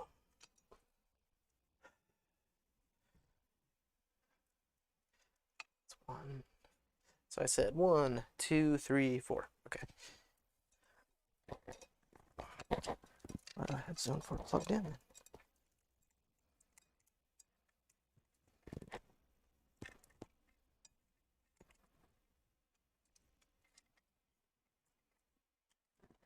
Okay. And the RGB cable. Get out of being stuck, please. Thank you. Okay. And I've got an unplugged RGB cable. Oh no. Zone. Oh, I think it'll work.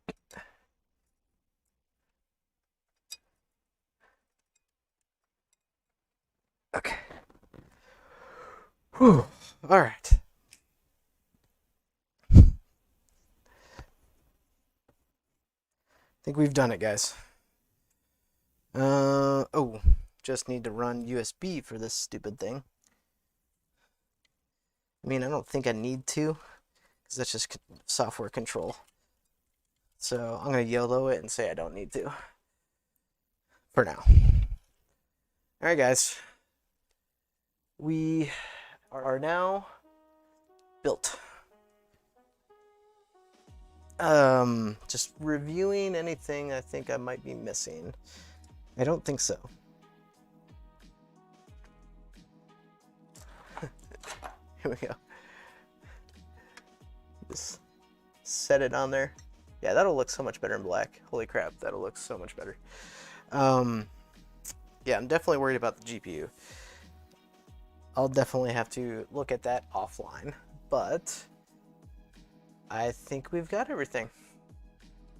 So let me grab a quick little monitor, plug it in. I have one just sitting right over here for the occasion, but it is post-test time, just under 4 hours. Whew.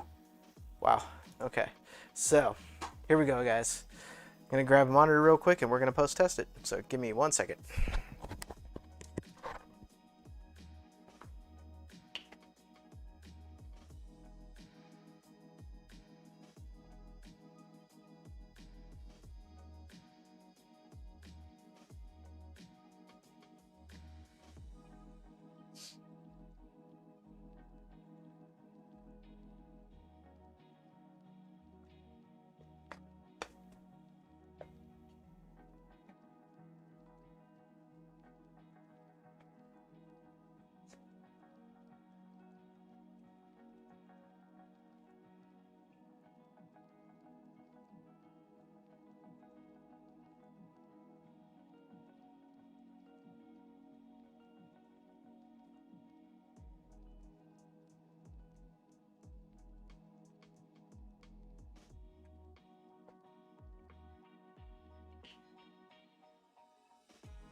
All right, had to go fetch some power cables real quick.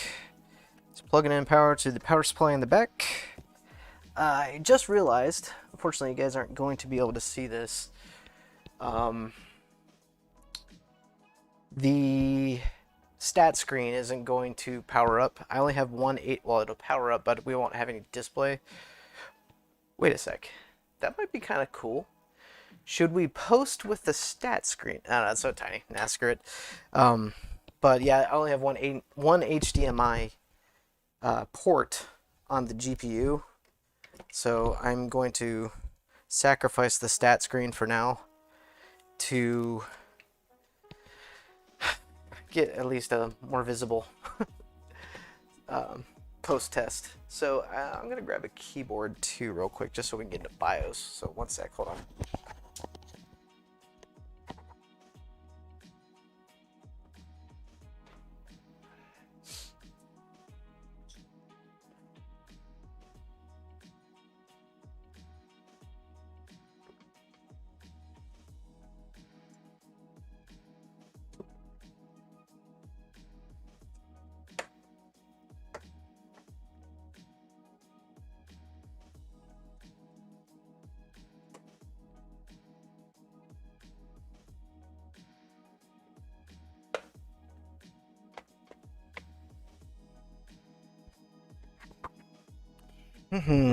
Alright, okie doke. So let me just plug that.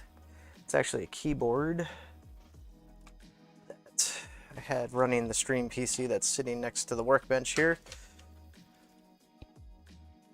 And plug that guy in. Okay. So power supply on. Oh shit, it just turned on. Well, that's interesting. Wasn't expecting that. What? Why did it do that? Oh, does it have some kind of like... I wonder if it's got some kind of like power mode where it runs stuff idle? I don't know, let's see. Should be a power button right here. I think this is the main one. What in the world is going on?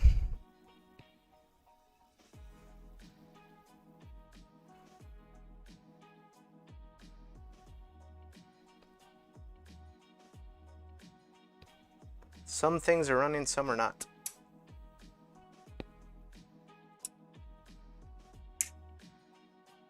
Can't say I've seen that before. Alright.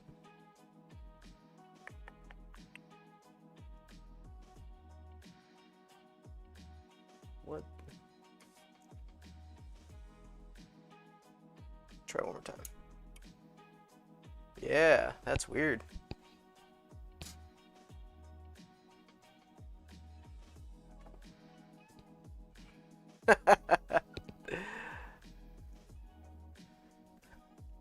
Well,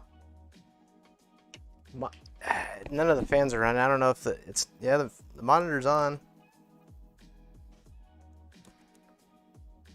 GPU is spinning fans.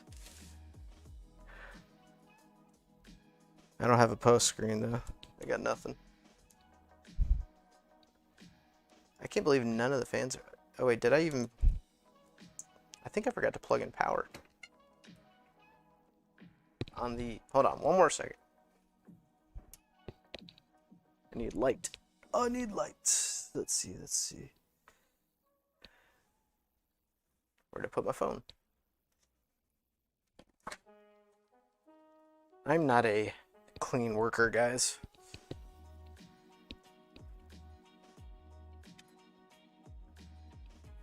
Looking for, make sure I got all my power leads connected. Oh. Where is the power for that?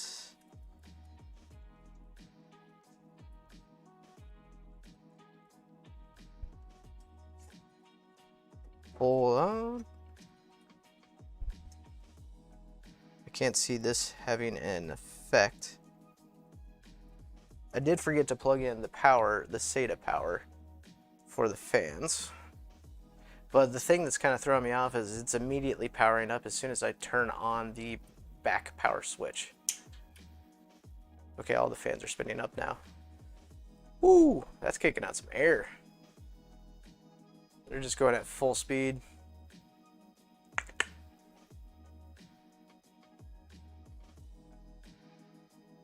Something ain't working right here.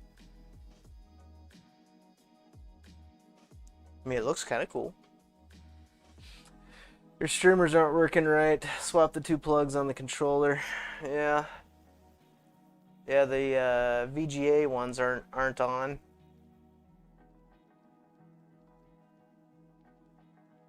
Yeah, I did look at that Pinky or Pedelec. Though I can't imagine that being. What I wonder is, I think I might have some loose power connections on the power supply. Let's flip that off real quick. It's like it's going into like a default mode where it's spazzing out. It's like, hey, something ain't powered right, and it's just trying to overcome an issue, thinking something's about to explode. So that was one VGA cable that was not fully plugged in. See, guys, it happens to the best of us. Just double checking all of these. Motherboard is all the way. Okay, VGA, one of the VGAs was, that shouldn't cause that issue though. Yeah, this is what's throwing me. Yeah, that's weird.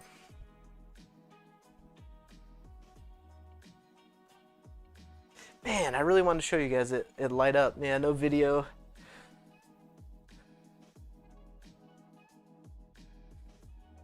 Yeah, I wonder if the streamers are being funky. I'm gonna check my motherboard power cable, though the RAM is lighting up. I should have a code, postcode. I can't read it from here. I see it flashing something. And I'm not getting any RGB on the stinking freaking fans, man. Like, are you kidding me? That's the one thing I wanted to see. I'm not gonna lie though, I've been getting kind of hot. This thing is pushing so much air right now, it feels nice. Can't have a failed stream this way. Yeah, GPU is getting power for sure. The streamer cable isn't lighting up, which is interesting.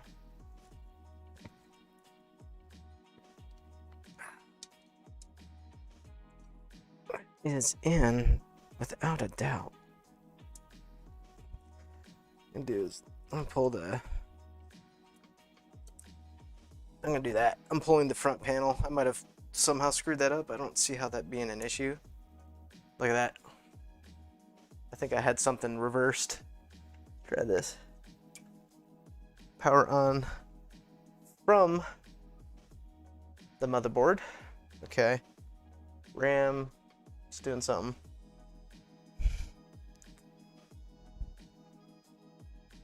I don't know why the fans are spazzing out, but I don't have any LEDs on my AIO either.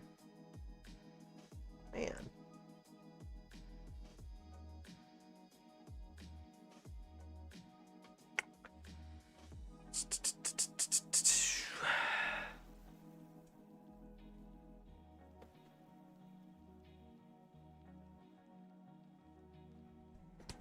Okay. One thing I'm a little worried about is, let me check my CPU power cables. EPS cables. I got those in the right spot. Perf, SATA, yep. That's VGA. Unplug that for a sec so I can look at these.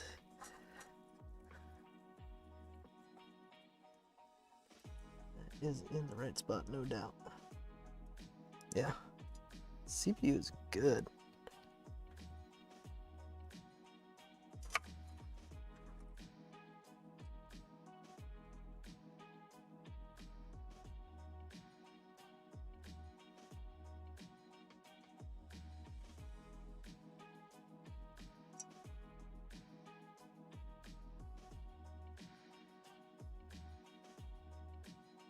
Just unplugging stuff back here, just checking things. Okay.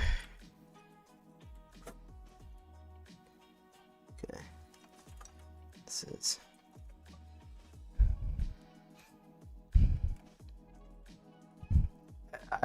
I'm getting the sense that the CPU is not powering up. CPU isn't getting what it needs. Notice that my motherboard is getting lights.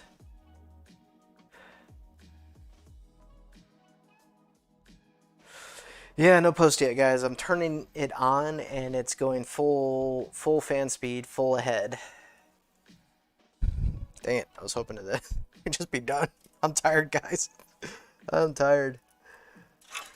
Okay, so I got the VGA cables completely unplugged for now. I'm going to reseat. I'm worried that I don't have those seated beautifully enough. I think I do, honestly. I really think I do, but it's so hard to see it.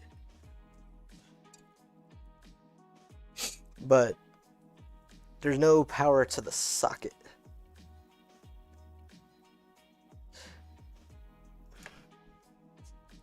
I wonder. So, oh, let's see.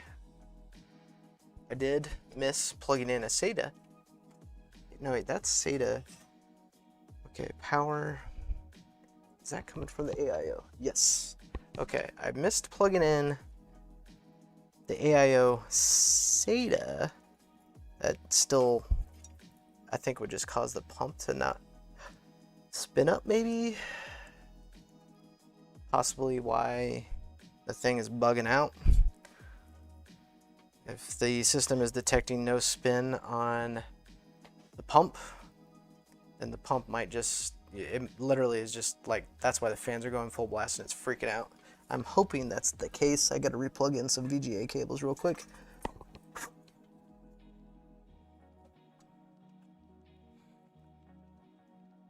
I got lost in my cable mess, guys. That's what happens when you try to work quickly, but, you know, it's also about content, too. Make something lovely for you guys.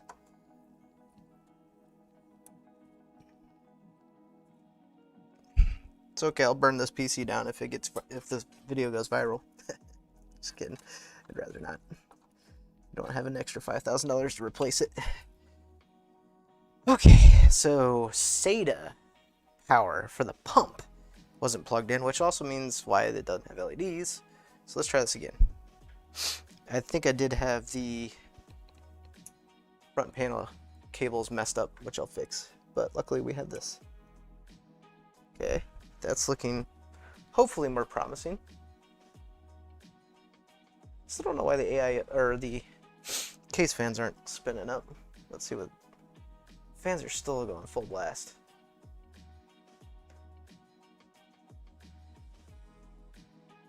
Hey, we got a post. An ugly post, a very ugly post, guys. Oh boy, what a mess. All right, what does it say here? It says CPU, new CPU installation, blah blah blah. Press N to keep previous. Yeah. I can't see what it says. Keep previous FTPM record and continue the system boot. That's fine. That was just a little microcode. See if I can get into BIOS. Smash the delete key here. I'm really disappointed why my... Come on. Oh, it's actually booting an OS. That's that drive. Yeah, gotta post. So I'm gonna have to figure out what's up with the fans. I'm not real sure. They're spinning full blast too. I almost said the F word. Sorry. They're spinning full blast. And actually, I do not have my RGB connected on the case. So we did it. It's ugly. Okay. But as you can see, we're posting. It's actually trying to load an OS because I had that Samsung 970 installed. Oh, yeah. We did it, guys. We made it. So, unfortunately, yeah, I'm a little upset that I don't have everything running, but it's posting, it's running. Like I said, it's going to be a project in itself to get everything perfect, but we got one sweet build. I'm definitely going to, I might even post like a little YouTube short or something that kind of just does like a little zip through the setup once it's all like really ironed out, because RGB sucks. Dealing with, like, I got something going on where none of my fans are lighting up. Maybe it does need some RGB cables plugged into it. I didn't plug in any. I didn't even look at the directions, so that's partially my fault. But here we go, guys. 5950X, 3080 Ti, 64 gigs of RAM, my new beast content creation PC. Obviously some bugs to work out, but thanks for tuning into the stream, guys. I really appreciate you guys hanging with me. It's been a long one, I know. I actually myself wasn't anticipating it to be this long, but here we are. And I definitely appreciate you guys sticking around. So more streams to come. Stay tuned. Have a good weekend, guys. I'll catch you later.